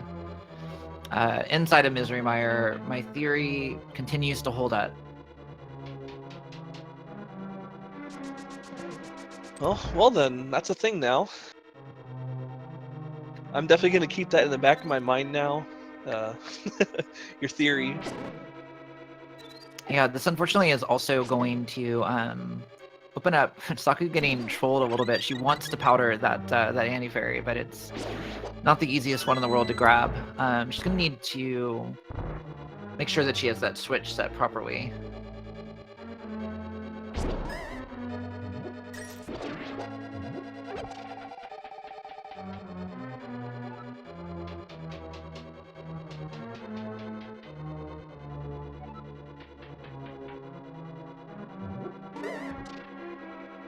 And we actually have Dr. Calexo, interestingly enough, is heading into Ice Palace, Pendant Ice Palace.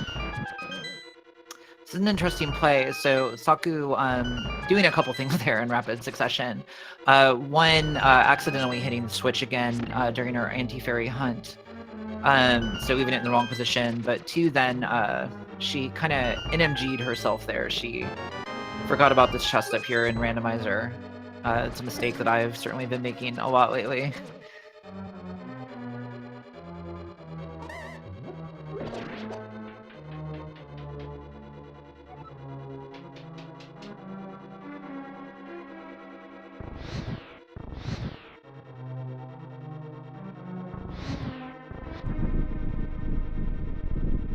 Alright, and uses the last little bit of the magic that she has to finish up these torches.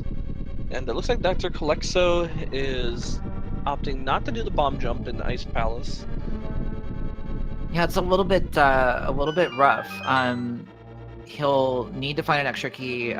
Interestingly, if he had gone to Mire and had Samaria, he could actually do it without the bomb jump, no sweat. But unfortunately, not heading there first. If this Ice Palace play does not pan out, this definitely gives Saku a little bit of an advantage, because if we do have to dive a pendant, Turtle Rock has the advantage of having a higher item count, and it's the green pendant. Yeah, and even for Dr. Calexo, looking for that Cane of Samaria, that's probably what they're looking for in here. the last place you expect anything in randomizers to be in its vanilla dungeon, let alone, you know, a couple chests away from where it normally is. Yeah, that's for sure. But I think, you know, just in general, you know, you always want to be hitting those crystal dungeons if you can, because you know for a fact that they're in the chain of progression one way or another.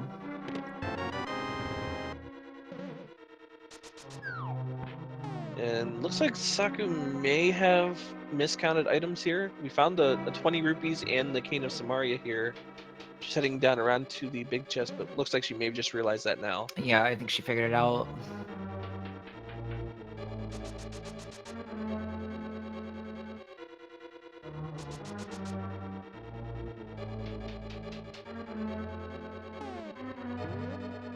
And so far, nothing out of Ice Palace or Dr. Calexo. Got just a couple more locations to check here. We did just find the big key, so I believe it's that chest as well as Cold Stare remaining for him.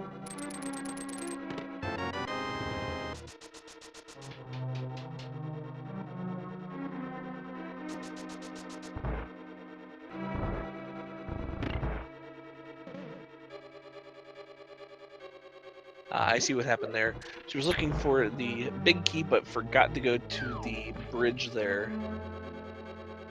Yeah, that's an easy check to forget.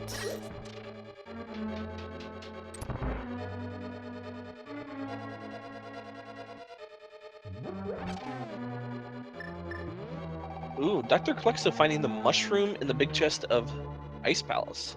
That is potentially interesting.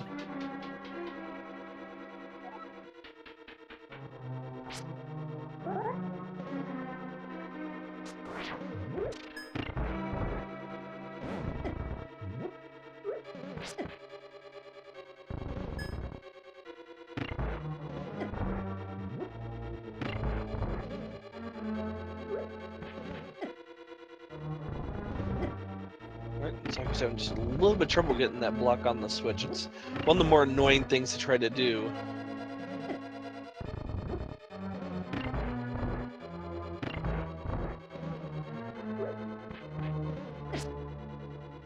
Yeah, this is absolutely the hardest part of this dark room, is having a consistent strat for getting this block onto the switch.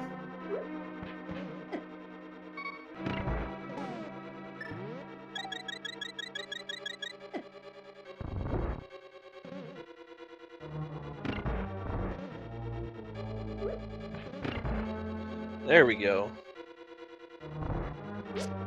Thankfully, that's the worst of the dark room here, so not Yeah, bad. with her having that Cane of Burna, she has an easy way through this room if she decides she needs it. But I think she got it, so she's fine. Yep, and we did see that the mushroom turned into a heart container for Dr. Calexo, so Ice Palace not having anything.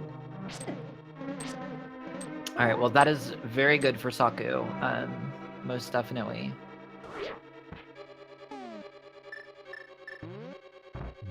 And I think we may be getting a pedestal check here from Dr. Calexo. It's a pretty good time to do it. He's, you know, he doesn't know it yet, but he's going to be faced with the potential choice of diving another pendant, and it would be good to know the answer to this question. Yeah, because that mirror very well could be here on the pedestal. I believe, yeah, that is correct. But just a pack of bombs. What else would it be with this seed? We've seen so many bombs and bomb capacity upgrades. Yeah, it's been very, very generous with the bombs and very stingy with a lot of other things.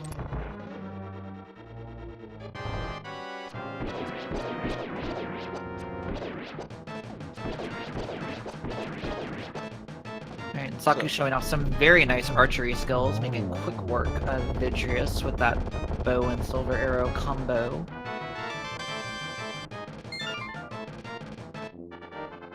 Alright, and that is Misery Mire down. Crystal number 6 for Saku. Now it's just a hunt for that mirror. And the good thing is, we'll be able to go mode Swamp Palace and make that dungeon very quick in comparison to its more vanilla route. Yeah, so our hope now is that Saku opts to go up to Dark Death Mountain and hopefully check out her Turtle Rock situation.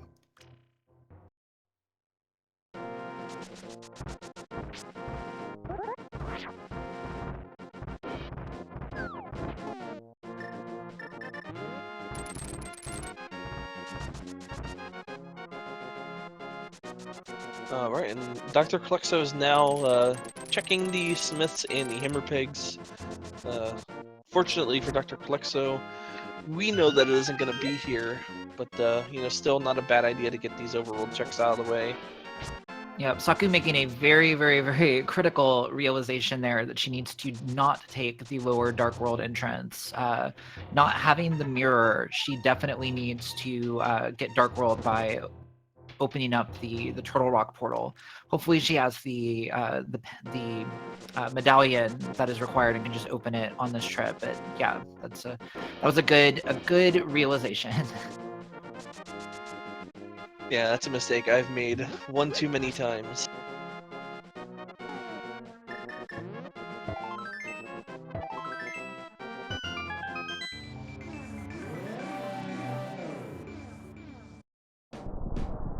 And unfortunately, it is Quake, so she's gonna have to pick that up out of the hookshot cave, save and quit, and then come back up here again.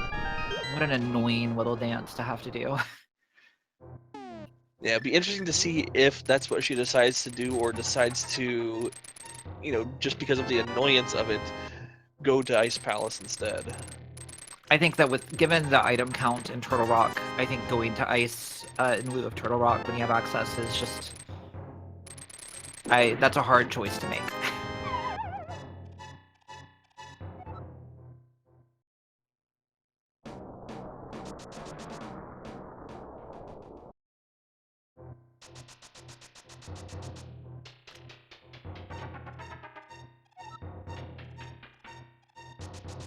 Alright, and Dr. Klexo's about ready to pick up that purple chest.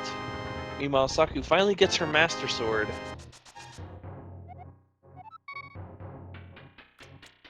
Thinking about saving and quitting, she might be going to go do Spike Cave before she heads into Turtle Rock. I like that play because she's going to have to save and quit anyway, and that lets her get out of Spike Cave pretty quickly. Now, another thing that we may see here, we do have access to this tablet here with that Master Sword. Would you check that before going into Turtle Rock, just in case it's your mirror? That way you don't have to spend all that time inside of Turtle Rock? I forget. I believe at least one of our runners actually did check what was on it, I think, earlier. Yeah, I know Dr. Klexo did, but I don't believe don't... Saku knows that information yet. Yeah, I mean, I would consider checking it, but based on the play she's making here, I don't think she will be.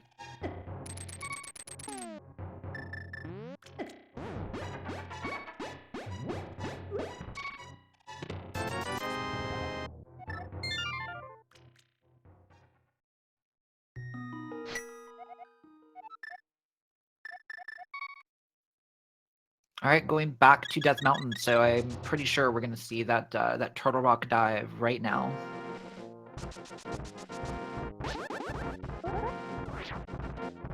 Yep, and looks like Dr. Klexo is going to be heading into Misery Mire now. There's really nowhere else left for them to check. The only other locations are locked by that Cane of Samaria, which would be Turtle Rock. So this is Dr. Klexo knows this is where they have to be. Yeah, it'll be a little bit more convenient for Dr. Klexo to go ahead and just go, finish this dungeon, having the lamp going through it. But with Saku heading into Turtle Rock now, presumably she's definitely got a bit of a lead here.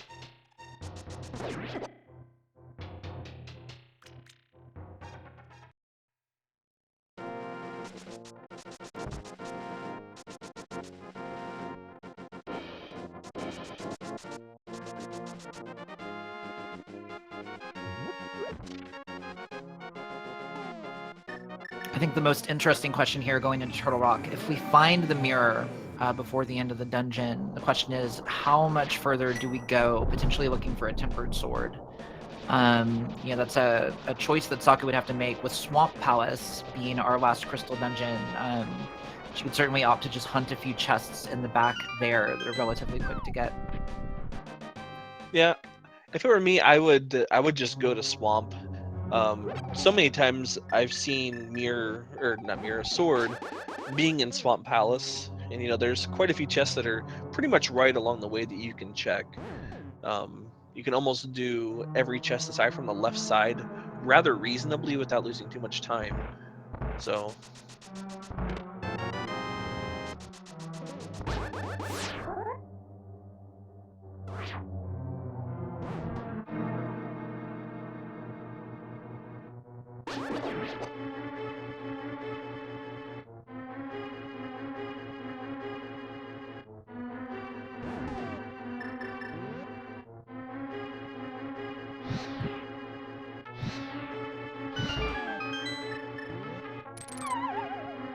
Alright, so Sokka getting that quick little hook to fall off of the platform there saves a little bit of time.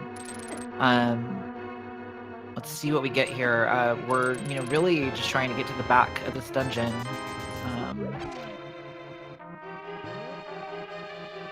yeah, so it looks like it may be in the back portion. We haven't found the big key, and Sokka only has one key right now, so we're gonna have to get the big key out of that out of its vanilla location. And the key, or the chest in the chain chomp room, is gonna also have to be a key as well. Yep.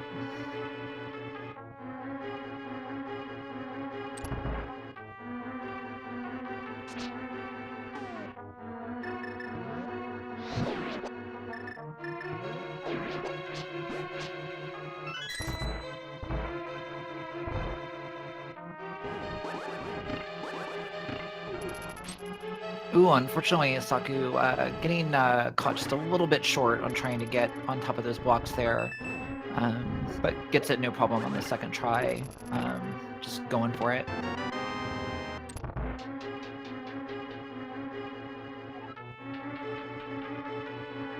Yeah, meanwhile, we do have Dr. Calypso navigating their way through Misery Mire here. They already have their Cane of Samaria. Gotta be a little bit careful here. They're running low on magic. Let's see if they remember about the magic refill in the southern room here.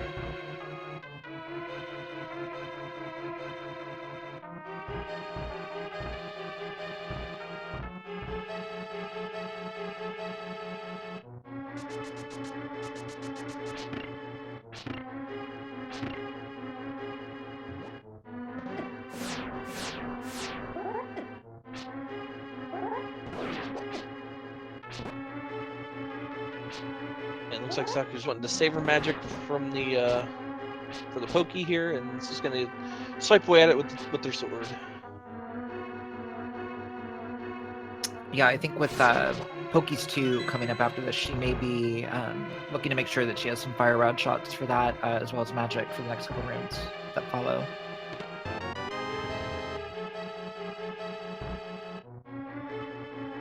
So this is one thing that Saku does that I've always found really interesting. She likes to go back through here. There's an opportunity to restock on your magic, and it's a minor time sink, but not too bad. Yeah, plus you get the chance to powder some anti-fairy, so yeah, you can pretty much get a full refill and reset before moving on to the back portion of the dungeon.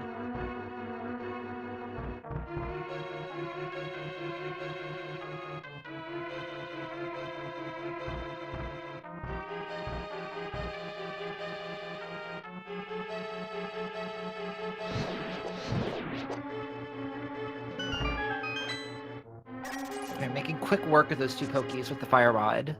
Definitely having the Master Sword. That's a nice way to make sure you get through that room quickly. And gets the complimentary magic refill in that room as well, so not having to worry about magic at all.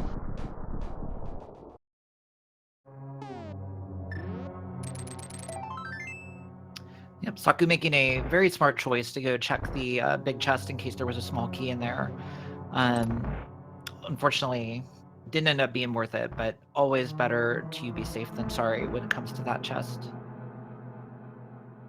Yeah, it looks like we are going to have to go back all the way to Laser Bridge for this one here.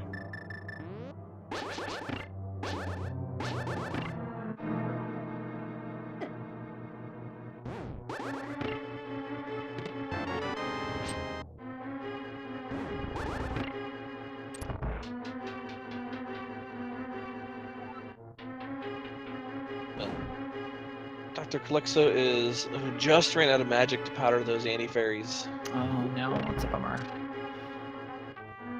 So it's got to be pretty careful here. Maybe we'll be able to get a powder on this anti-fairy in this next room to kind of top off the health a little bit to make the Vitreous fight just a little bit more safe. And he does get it. With silver arrows, this fight is pretty comfortable. But definitely, if you let it get away from you for a second, it can get rough in a hurry.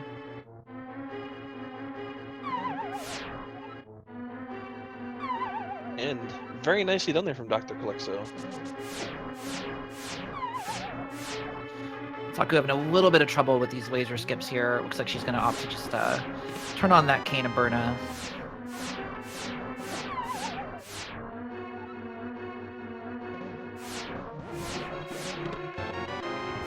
Oh, we get another blue potion, so it's another good safety item. Oh, and could the mirror be on Trinex? Or even Sahasrahla at this point, if this is not the mirror. So the mirror could, but only if we find that ice rod.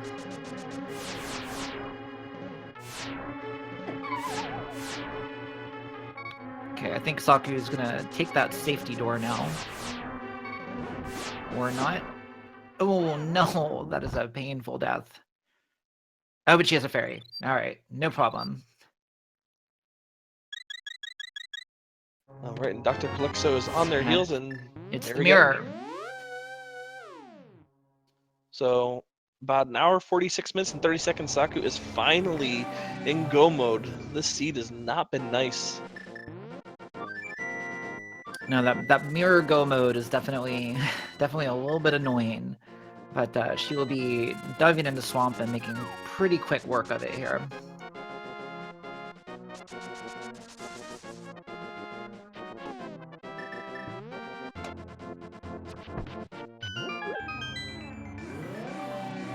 Meanwhile, Dr. Calyxo about to make his trip into Turtle Rock. We know he's got a little bit of a journey ahead of him to get to the very last chest on Laser Bridge that contains that mirror he needs for go mode.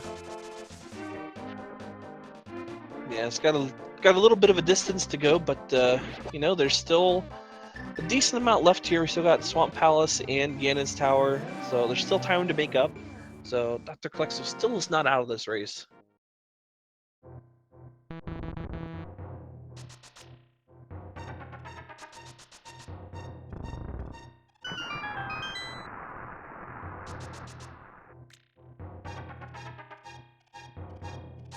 Yeah, at this point, Saku is a pretty long dungeon ahead.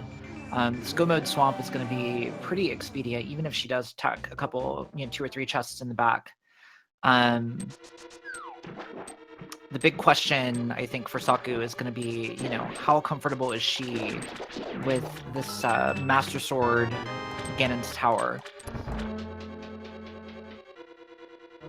Yeah, because if, say if Saku feels comfortable with it and decides not to go for it, and Dr. Calyxo just happens to find the Tempered Sword, that can really help make up some time for Dr. Calyxo here. Yeah, so we know she's not hunting too hard for it, skipping that first bombable wall chest, so she's definitely going for it here. Yeah, and I believe she still has a couple blue potions, if not at least one that she just picked up on Laser Bridge, so should be pretty safe, at least for when she gets to that Ganon fight. If she does have to do, Master Sword Silvers.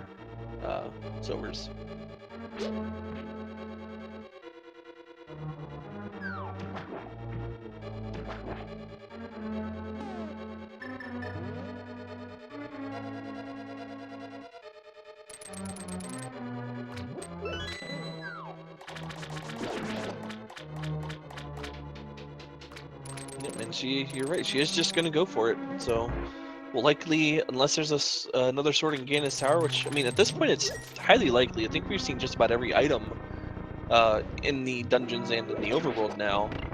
I mean, aside from the two mirror locations. Yeah, there's not a lot that we haven't done here. So we didn't end up seeing Trinex. Saku did skip all of Ice Palace, which was very fortunate for her. But aside from that, we've been pretty comprehensive for everything that we've had access to. Yep, she's just going for it. No chests in the back of Swamp getting checked. It looks like she will check this last one for the compass. Very, very helpful.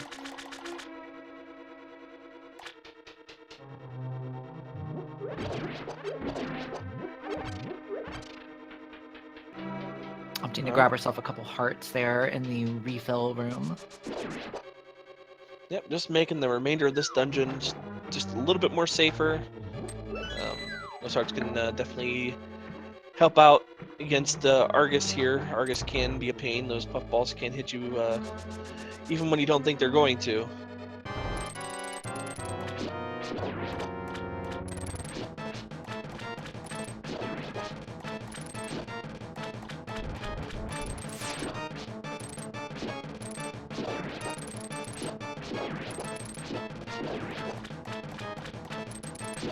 Alright, so with the Master Sword, each of these puffballs taking 2 hits instead of the 1 that you would ordinarily get in the game if you have the Tempered Sword or above.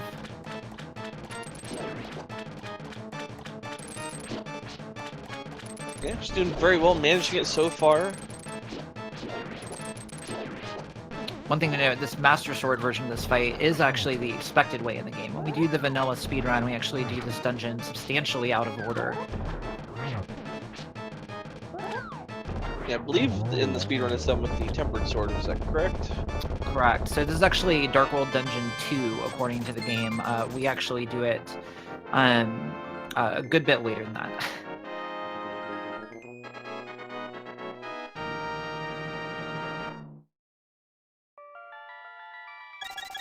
All right, so you know what time it is now. It's everybody's favorite Ganon's Tower Big Key guessing game. Do you want to kind of explain how that works?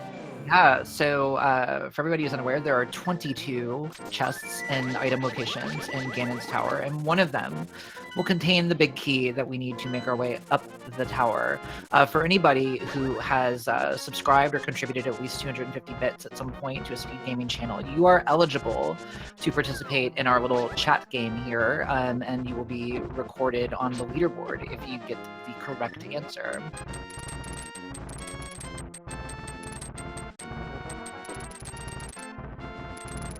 And Saku showing the displeasement there from the dead rock blocking her way. That dead rock is the worst dead rock ever.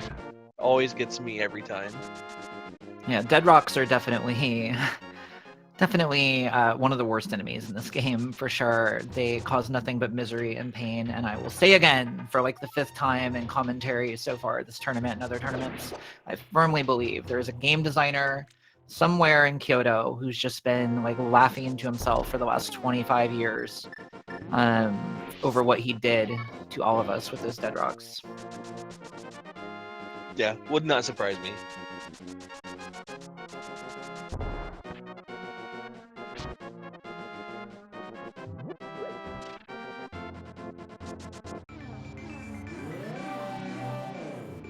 Alright, but meanwhile, Dr. Calexo's about to pick up the mirror here.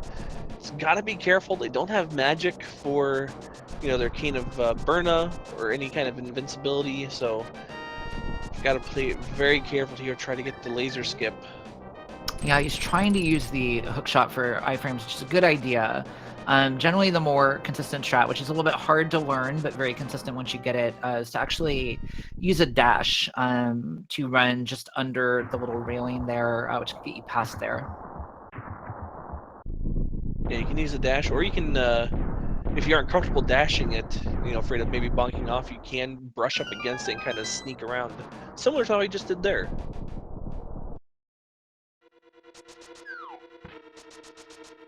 Yeah, the walking strat absolutely works. It's a little bit harder to make consistent. The timing is a lot more difficult on the walking strat. All right, so Saku checking these first 2 chest locations gets 2 small keys. Some runners you'll see when 2 small keys drop there, immediately heading right. Saku's going to opt to go left, which statistically is the better play.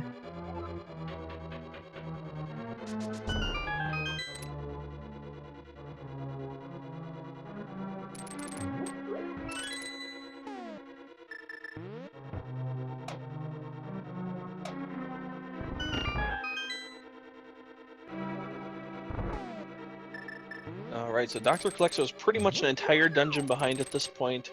It's going to be heading on into Swamp Palace while Saku is on the hunt for the big key here. Finds the best boomerang, the bloomerang. Yeah, the good one. The one that doesn't lag the game.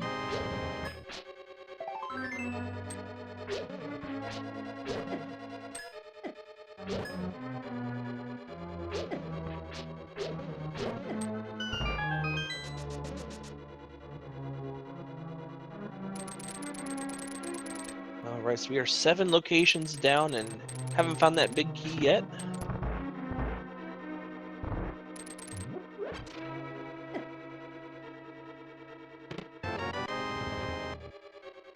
And there's yet another bottle for Saku, so we may get a chance to see another fairy capture with her favorite bug net. Yeah, it is definitely on the table for sure. Opting to use Samaria strats in here to hit those crystal switches. There are a few ways to do those rooms. Yeah, looks like she opted to do the Samaria strat. Sometimes you'll see a combination of boomerang and hook shot.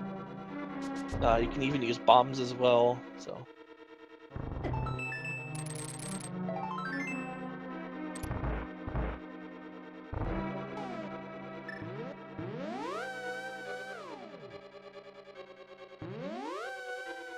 Also, I hope you've been counting chests because I just realized I lost count. Yeah, we are at 9 so far. We're coming up on 10 through 13.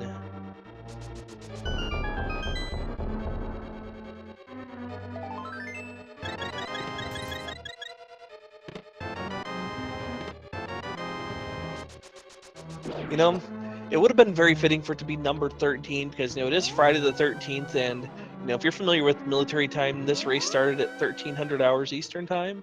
So it would have been fitting for 13, but unfortunately, the trifecta 13 didn't happen today. Are we in the Matrix? Is that what just happened?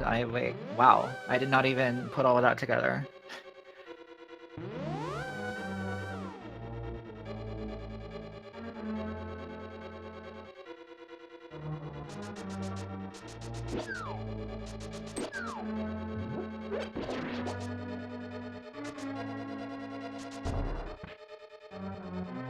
Alright, I'm curious to see if Dr. Calexo decides to check any more chests. Now they're going to go and do exactly what Saku did and continue on. And, ooh, there's half magic. Another one of those items that isn't necessary, but is going to be coming in handy for when we do get the Ganon. You can, you know, abuse that Cane of Burna for some invincibility frames. Yeah, unfortunately, that Cane of Burna is only going to be useful for dodging things. If we do find the cape on the way up, if Saku checks any chests, that could be a big advantage with that half magic. There's our big key. And what number was that? That was number 15. All right.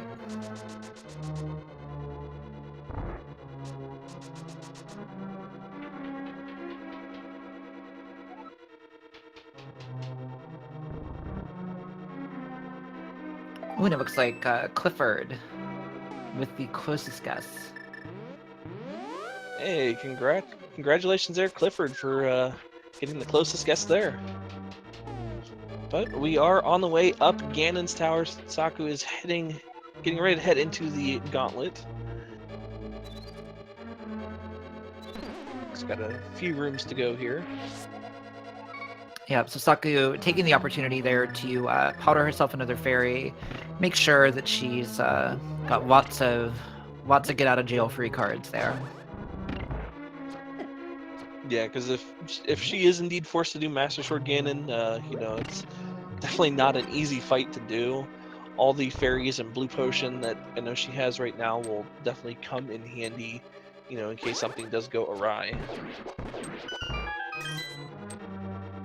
But with that, Dr. Calexo has also found their last crystal and be heading up to Ganon's tower at this point. All right, Saku definitely, especially with that big key placement, definitely has a pretty good lead here. But there are errors that could be made on the Ganon fight that could still give Dr. Calexo a chance to even this up.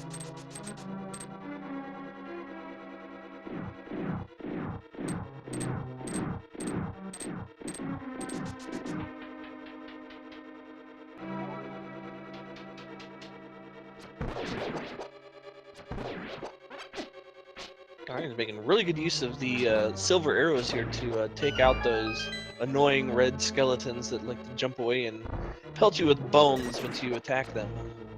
Yeah, they are definitely annoying. I think they were designed by the same person who did the Dead Rocks. But the main enemy that Saku's going to have to worry about in here is the Red Horse Knights.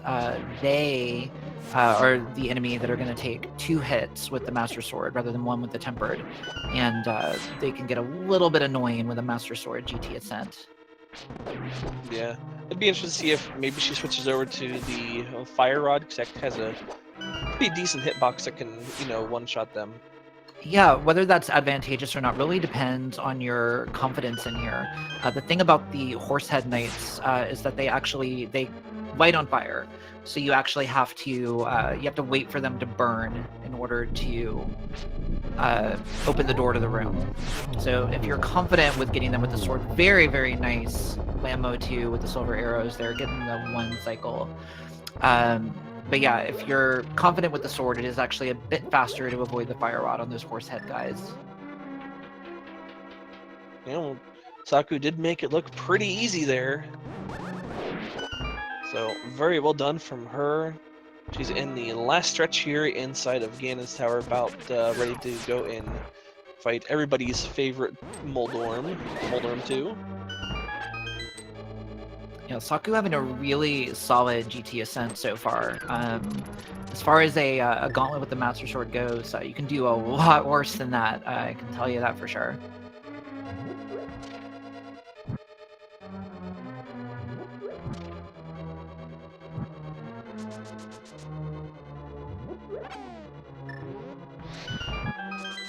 Alright, looks like Dr. Calexo is also going to be going left side first. Could have made up a little bit of time if they went to the right side and went all the way to Ice Armos, but that's something that you very rarely see anybody do. Yeah, I mean, mathematically, it's if you're planning to go all the way to Ice Armos, you're either going to gamble or you're going to go through the left side. Yeah, at that point, I think it's just a matter of, do you feel like you're behind, or do you feel like the decisions that you made, you know, have you in the lead, and if you're willing to make that gamble or not.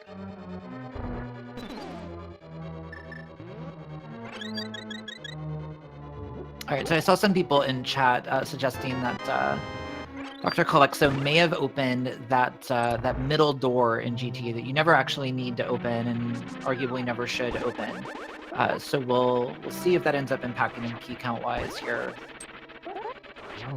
Yeah, but we did find Saku gets the Tempered Sword in the chest before Moldorm 2. Yeah, that's a huge find for her. That makes the Moldorm 2 fight substantially manageable, and her Ganon fight is now going to be very, very comfortable. Alright, and the last item for this seed for Saku is going to be a Piece of Heart. So we are on to Aghanim 2. Let's see if Aga cooperates today for Saku.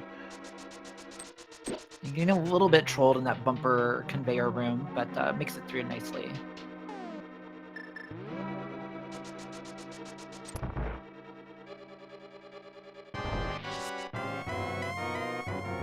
And here we have the Bugnet strats. Marginally, Saku a little bit off her game on that first pattern, but she insists. She insists on going for it. I'm getting one.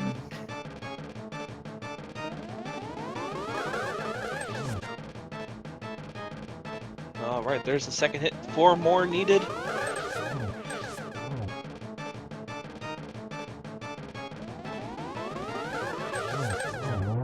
And there we And have it. Yeah, a nice item dash there on the end to finish it off with a double. Very nice Aghanim 2 fight there for Saku. Meanwhile, Dr. Klexo very close to getting their big key. They just need to go to the room above the Ice Armos and then drop down and take out that very annoying variation of that fight. I think anything on ice is not fun to deal with. Yeah, fortunately with silver arrows, that Ice Armos fight gets substantially easier, but never fun.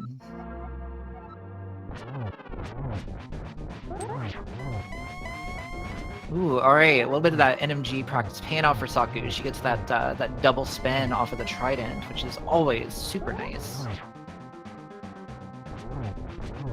All right, we're into phase 2, so 12 more swipes of this tempered sword will not get into phase 3.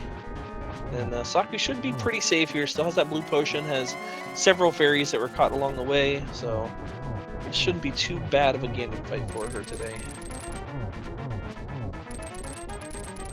Yeah, getting a 2-cycle phase 2, but she can more or less tank her way through here and have no trouble. Ooh, okay, well, she does have those fairies, thankfully.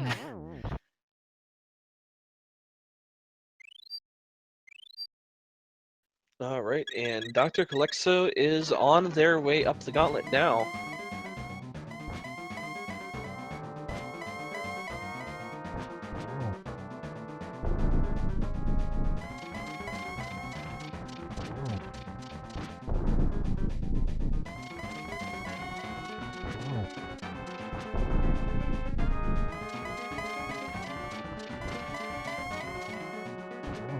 And Ganon's being very generous, not teleporting too much this time around.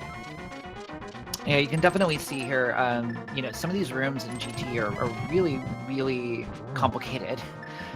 These mimic rooms in particular that Calixto is going through can definitely be a pain. Ooh, getting a nice that was a double beautiful triple. Oh, was it a triple? I missed the first hit.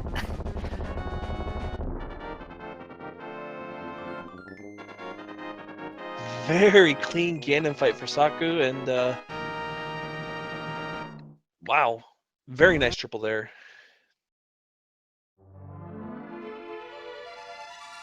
And with that, Saku does finish with a time of about 2 hours, 7 minutes, and 5 seconds. Bertha, just a minute, we're going to see if we can get her in here for an interview.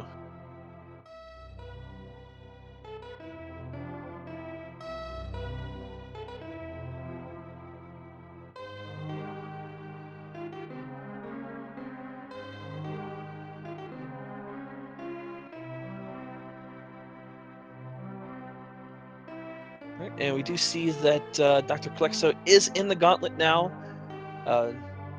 It's going to be, once again, using the Master Sword here is not that easy. Kind of makes the gauntlet a bit more difficult, but it's handling it well so far.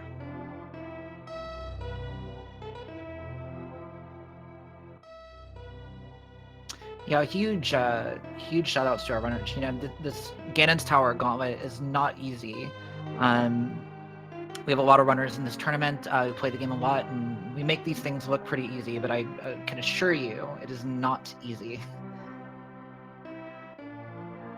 All right, I do want to say we did just get confirmation Saku will be joining us here for an interview here very shortly. Just going to take a minute here, but yeah, very well done race by Saku and Dr. Calexo.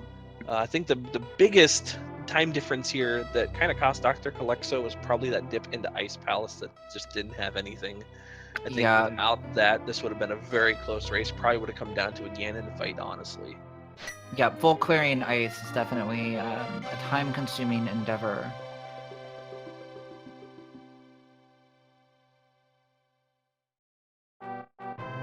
All right, and with that, we are joined by Sakura Tsubasa.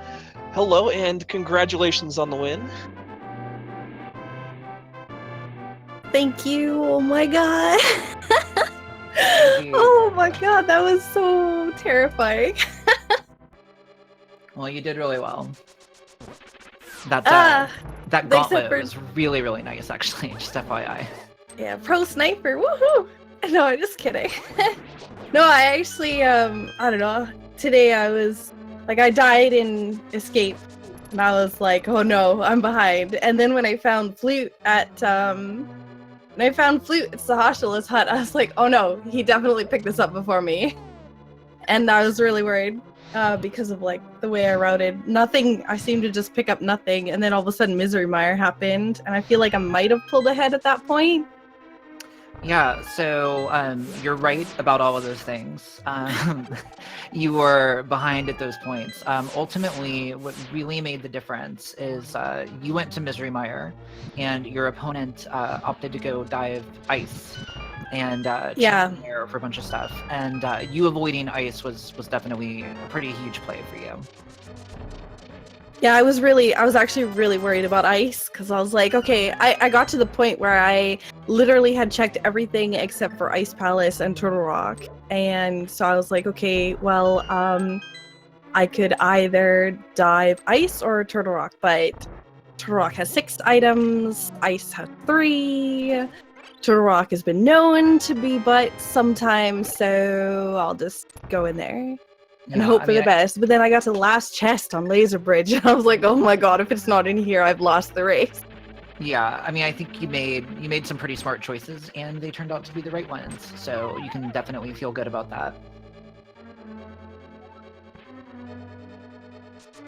Yeah, I'm just I'm just, yeah, crazy. Well, congratulations! It's definitely a nice win, and that puts you at 1-0 so far in the Swiss phase. Yep, I guess. Well, this is my first tournament win ever. Even Really? yeah, I Alright, lost well- every match in the last tournament that I was in. So. All right, well, double GGs then. That's like an extra Yeah. special thing. It's like your first birthday. It's great. Yeah, it was a very well fought and really well executed race. I mean, aside from that early death, in the escape, everything else seemed, pretty pristine from you. I was really surprised by that Mothula fight. I went in there fully expecting to die. But it turned out pretty good, so I'm quite happy. Yeah, you got some really, really nice fire rod shots off at the beginning of that fight, actually. It was, I don't know how comfortable you felt doing it, but I can tell you it looked very, very clean at the start of that fight. I normally panic boss battles, and that's where I end up dying, so it was nice today that I was able to keep my cool and not die. For sure. Really quick, Dr. Calexo finishing up Aga 2 with a nice double there, and he'll be heading into the Ganon fight shortly. What'd you think of the bug net, Aga? You started off a little bit shaky, and I was worried because I've been telling everybody that you're actually better at it with the net than you are with the sword. But fortunately, you pulled it together. Yeah, I and you made it accidentally happen. I didn't press the buttons at the same time, so I was sad. I was like, oh man, now I look like a goof. No, you did well. It was it's always impressive to see you do that. As much as I love to joke on you a little bit for it, but you're very good at it, and it is super cool. Speaking of super cool, by the way, I was very happy to see you get that double spin off the trident on Ganon. Yeah, facing the wrong direction even. Yeah, it was good stuff. I was like, oh, I gotta show Emo. She's the one who taught me this. Yeah, it brings me great joy to see you getting that double spin.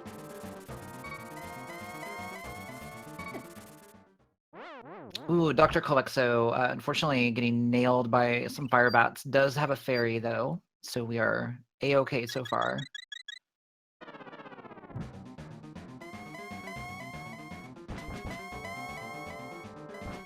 Yeah, also, chat reminded me of another cool thing you did. You actually did the water walk to get over to catfish. Yeah, but I messed it up the first time. I had to run all the way back. You did. I'm gonna teach you how to test it later, but that was pretty cool that you got that off. Had you ever done that in a race before? I literally learned it 10 minutes before my race today. Awesome, great. Because I didn't think I had seen you do that before, so Nope. Well done on pulling that off. I figured it might save me a little bit of time if I didn't have to route the south, and I could just dash the whole way from the top. So, unfortunately, yeah, didn't pull it off quite the first time, but I think I still might have saved a little bit of time. I think it was probably a little bit closer to a wash, maybe like a very minor time save. Yeah. But still, now you've done it and you know how to do it. Yep. All right, and Dr. Calexo has taken down Ganon. He'll be walking through the door now. I don't have his official time, but finishing up with a 2:15:16-ish. So very well done. His official time is 2:15:15 on SRTV. Alrighty. All right, I'm gonna see if I can reach out to Dr. Calexo and see if we can get them in here for an interview. So bear with me just a moment here.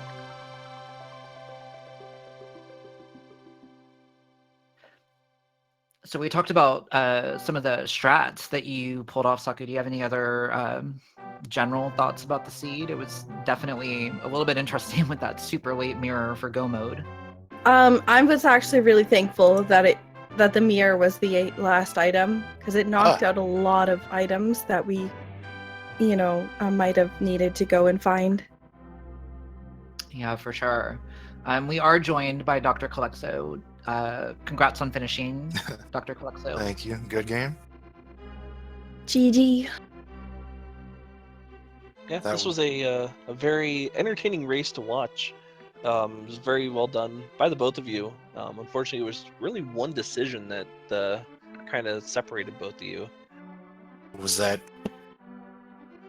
It would have been the dive into Ice Palace that you had made. Unfortunately, you didn't come up with anything there. Yeah, I had a feeling, but, had to go for something, I guess. Yeah, it's always a hard choice, when you come down to one of those kind of 50-50 decisions. I think, part of it was, I think you might have actually had the lamp at that point, but I think Saku was a little bit more aggressive in going into some of the lamp blocked locations early on, which wasn't a huge help, but I think I don't know, you can tell me, Saku, whether that made it a little bit more enticing for you to go into Mire at the point that you did, because you did not have the lamp at that point. I had no intention of actually finishing Mire at the time. I was like, this place is gonna have the mirror, I know it. I walked in and I was like, well, it's the Cane of Samaria, so I guess I'm finishing this dungeon without the lamp. So it's like all the dungeons, Eastern Palace, Pod, Misery Mire, none of them with the lamp. And then I get to just out, like, what, Turtle Rock was it that had it? Where was the lamp? It was on Death Mountain somewhere. It was in Hookshot Cave. Hookshot. Oh, yeah. Yeah. I would have found it going into the last dungeon possible that I needed it for. Like, well, I could have used this like an hour ago. Yeah. It was crazy. A lot of my routing was kind of like, I was staring at the map going, well, I got 2 places left to check. Where am I supposed to go now? Yeah, for sure. And I kind of want to ask you about your opinion on the beginning and how this seed started with Desert Palace. Oh, that was fun. It's like, well, there's no way that boss with that pendant is going to have the one item we need to progress, right? That was the last thing I did. If it didn't have it, I would have been SOL, because I had no other place to check at that point. No, same. Yeah, I just wanted to avoid it because there was just no possible way. But of course, there it was. Yeah, it. I had a feeling. I looked at my map when I first started. Oops. Dropping my controller and getting aggressive here. Then I looked at my map. I like very quickly looked at my map. And I was like, I think that was a pendant. I think that was a blue pendant. And I was like, okay, well, it's gonna have the item I need. I know it. I should just go straight there. I was like, well, if I do and it's not, then I'm behind. So I should just do everything else. Sure, I should have just gone there, but then I wouldn't have had the fire rod to beat it. So, it doesn't matter anyways, because you had to go somewhere else to get the fire rod. I think it was Death Mountain. You had to like get the flute, activate it, then go up Death Mountain with the hook shot that you got from Desert Ledge to get to East Side to come back to kill the boss. So, because Lamp and Fire Rod were both not available at the time. Yeah, it was a neat one. Yeah, it's a very cruel sequence of events for this seed to do to you, but yeah. It was, yeah, you know what? It could have been a lot worse. I'm quite happy that, it kind of finding specific things like flippers after the dark room in Pod deterred me. I think that's really what deterred me from Ice Palace the most. Because I was still logic blocked from that. So I was like, okay, there's something still, like the lamp is still out there somewhere, and maybe if I happen to find the lamp, the mirror will be close by. So yeah, we were a little bit worried. So Saku did the whole dark maze in Pod without the lamp, which put her into the situation of having the flippers a bit early.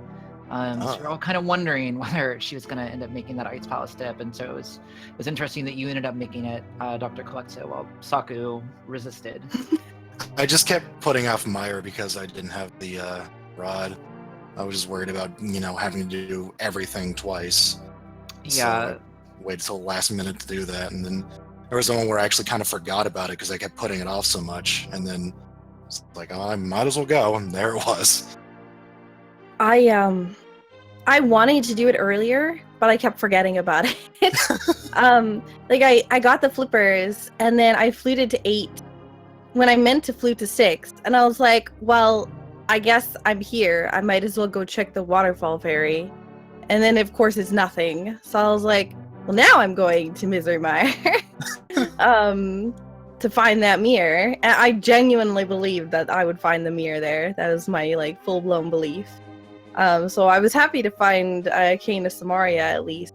But I was really, really, actually, the whole time I was really nervous because I kept, I would be finding the item one of the very last locations I could have possibly checked. So I knew for a long time that I was behind. Because, there's, I knew that we were pretty close on skill level and whatnot. So I was pretty nervous the whole time. Honestly, that was the same for me. Just everywhere I looked, it was always on the very last place, and kept putting off things like the frog and the chest because I didn't have the mirror, and then eventually it's like, oh, I gotta go do that, and then, no, that wasn't it. Man. And even then, it was at the very last chest on Laser Bridge, and I nearly died trying to get it, so I had to make a safety, and then it's like, yep, there it is. I think I died on it, but I had a fairy. So I was literally right in front of the chest. I got laser beamed. I was like, well, it's a good thing I grabbed that fairy. I was grabbing fairies left and right though, because I was scared of dying. At some point I got worried that the mirror was on pedestal because I realized that you didn't need the mirror to actually get all of those pendants, as far as I'm aware. I had the same thought about halfway through Turtle Rock, and also about halfway through Turtle Rock, I was worried I had misseen what was at the Lumberjack Cave, because I was like, oh, I took a really quick look at it, just the bottom of it. It was blue, but I didn't see. It might have, maybe I mistook it. So I was a little worried after I left Turtle Rock. If I didn't find the mirror in there, I actually was going to go right back to Lumberjacks just to take a look to see if I mistook it. Because if that was the case, I would have lost. Oh, that would have been a ton of fun. Yeah, that didn't even cross my mind. Because it was the triple bombs there. It kind of looks like the bottom of the mirror. So Yeah, I mean, it was probably a lot wider, but like when I don't know, when I'm in the like that race, I don't know, mentality, I'm thinking, oh my god, did I mistake this? Because I literally only had Ice Palace left after Turtle Rock, so it was either one of three items, or I mistook what was at Lumberjack and it was blue. So yeah, did you end up getting Tempered Sword I did, yeah. That was on the way up Ganon Tower? very nice find. It's Yeah. like, on top of everything else, I don't want to have to do this with the Master Sword, and thankfully that was right there. Well, the entire, what was it, until like the last dungeon, pretty much? Or maybe it was Turtle Rock. I was using Master Sword. Yeah. Sorry, not Master Sword, Fighter Sword. Oh, yeah. I think I had Master Sword when I was going into Turtle Rock. I think I got it maybe on Death Mountain as well. Yeah, I think it was in what the hell is the name of that cave? I think Hook Super Shot Bunny Cave Cave. or Super Bunny? Okay, yeah. Bunny Cave, I think had you both of your Master Swords. Yeah. Oh my god, yeah. No, literally every boss with Fighter Sword was great. That's actually one of the main reasons why I avoided Ice Palace too. If I would have had a sword upgrade, I might have been more like willing to jump in there, but me and Ice Palace, I already live in Canada. I got enough ice here to last me a lifetime. I don't want to go into Ice Palace. Very fair. It's a good thing we got that red mail early because that Mothula fight was fun. The Fighter Sword, no half magic. How early did you do Mothula? That was as soon as I went to Dark World. Okay. I immediately went to Skullwoods. And I was like, well, I have everything to beat it, so why not? Yeah, you guys did those dungeons in exactly the opposite order. Saku started with Thieves and Village of Outcasts, and Dr. Kalexo went north first, which is actually my preferred route, so GG. I was hoping to find a sword upgrade in Kakariko before I went to Mothula, but I didn't find it. So I was like, well, here goes. Guess we're going. But yeah, I was a little tilted at the beginning because of that death in Escape. And it was so far in. But luckily it puts you right back at the entrance to the sewers. So that was nice. Yeah, if it you've wasn't never like died all in the way. Escape, I think people get a lot more worried about it than they need to. The respawn point is actually pretty generous, all things considered, if you're not checking chests on the way and stuff like that. Yeah. They had a Yeah, it pretty was- dumb early death as well, just right outside the forest. It's like, oh, I can avoid these guys, no problem. Oh, wait, I can't. And then I fell down like 80 times throughout the run. I bonked a million times. I didn't get to see what my bonk count was. But yeah, you definitely checked a lot more than I did. Did you go right side or left side? Ganitar. I start with the first two on the right and then I go left. Okay, yeah. I some people, like, when you get a key on the right side, or like on the first two on the right side, will go like straight right. But it was nice. I went left and vanilla big key. So, Oh, is that where that big key is? I actually don't remember. yep. I never beat the vanilla game somehow. Oh wow. Honestly, I had a great time racing today. I did better than I expected, so I'm alright with that. I did fall down a lot, which I kept getting embarrassed about that. Just every 5 seconds, making just like the slightest movement error and falling into a pit and just being like, oh man. Well, I think you guys can both feel good. You know, your first race in the tournament, great time to get the nerves out and get used to, to that restream and everything. So well done to both of you guys for putting it together and making it happen. Do you guys have any kind of final thoughts on Seed or the race or whatever you want to share? I am excited to watch this back and listen to the commentary. I'm not. I'm I just did so many dumb little things. Like, nothing really major, which is, I guess, what makes me happy about it, because, I mean, a lot of stuff was kind of out of the way, but I didn't make any really terrible decisions outside of Ice Palace, but that was just, you know, I got to take a risk at some point. And so, not too unhappy about it, but I did make a lot of silly mistakes, so. Well, one thing I'd point out to both of you is that they're only mistakes once you realize they didn't work out. I think there are so many seeds where diving Ice Palace ends up being the play, and vice versa. And so long as you had a reason for doing what you're doing, I think you can feel good knowing that you did a good job of doing it. Well, thanks to both of you, and thank you very much to RJ, my co-commentator. Yeah, thank you very much. It was a pleasure getting to commentate with you, Emo, and it was a pleasure commentating your race, Sakura Sabasa and Dr. Colexo. I can't wait to see what you guys can do in the remainder of this tournament. Definitely going to be looking forward to your matches. Thank you. Thank you again, both of you, for commentating. For really sure. appreciated. Very happy to do it. We've also got Hollowbro who's tracking for us. Thank you big time to you guys. So if you are not tired, which I hope you definitely are not, of A Link to the Past, we have so much A Link to the Past coming up for you here on Speed Gaming. I'm looking at the schedule, you guys, and there is Zelda all day across a variety of Speed Gaming channels. In addition to Zelda, we do have, it looks like we've got a Ori and the Blind Forest tournament match. We've got a Metroid Fusion match that I think is actually in progress right now, might have just started. Some Shantae and a few other things. So definitely check out what's going on across the rest of the Speed Gaming channels, and please enjoy. With that, I think we will be letting you guys go. So again, I've been Emo Saru. Thank you guys so much for hanging out, and we'll see you soon.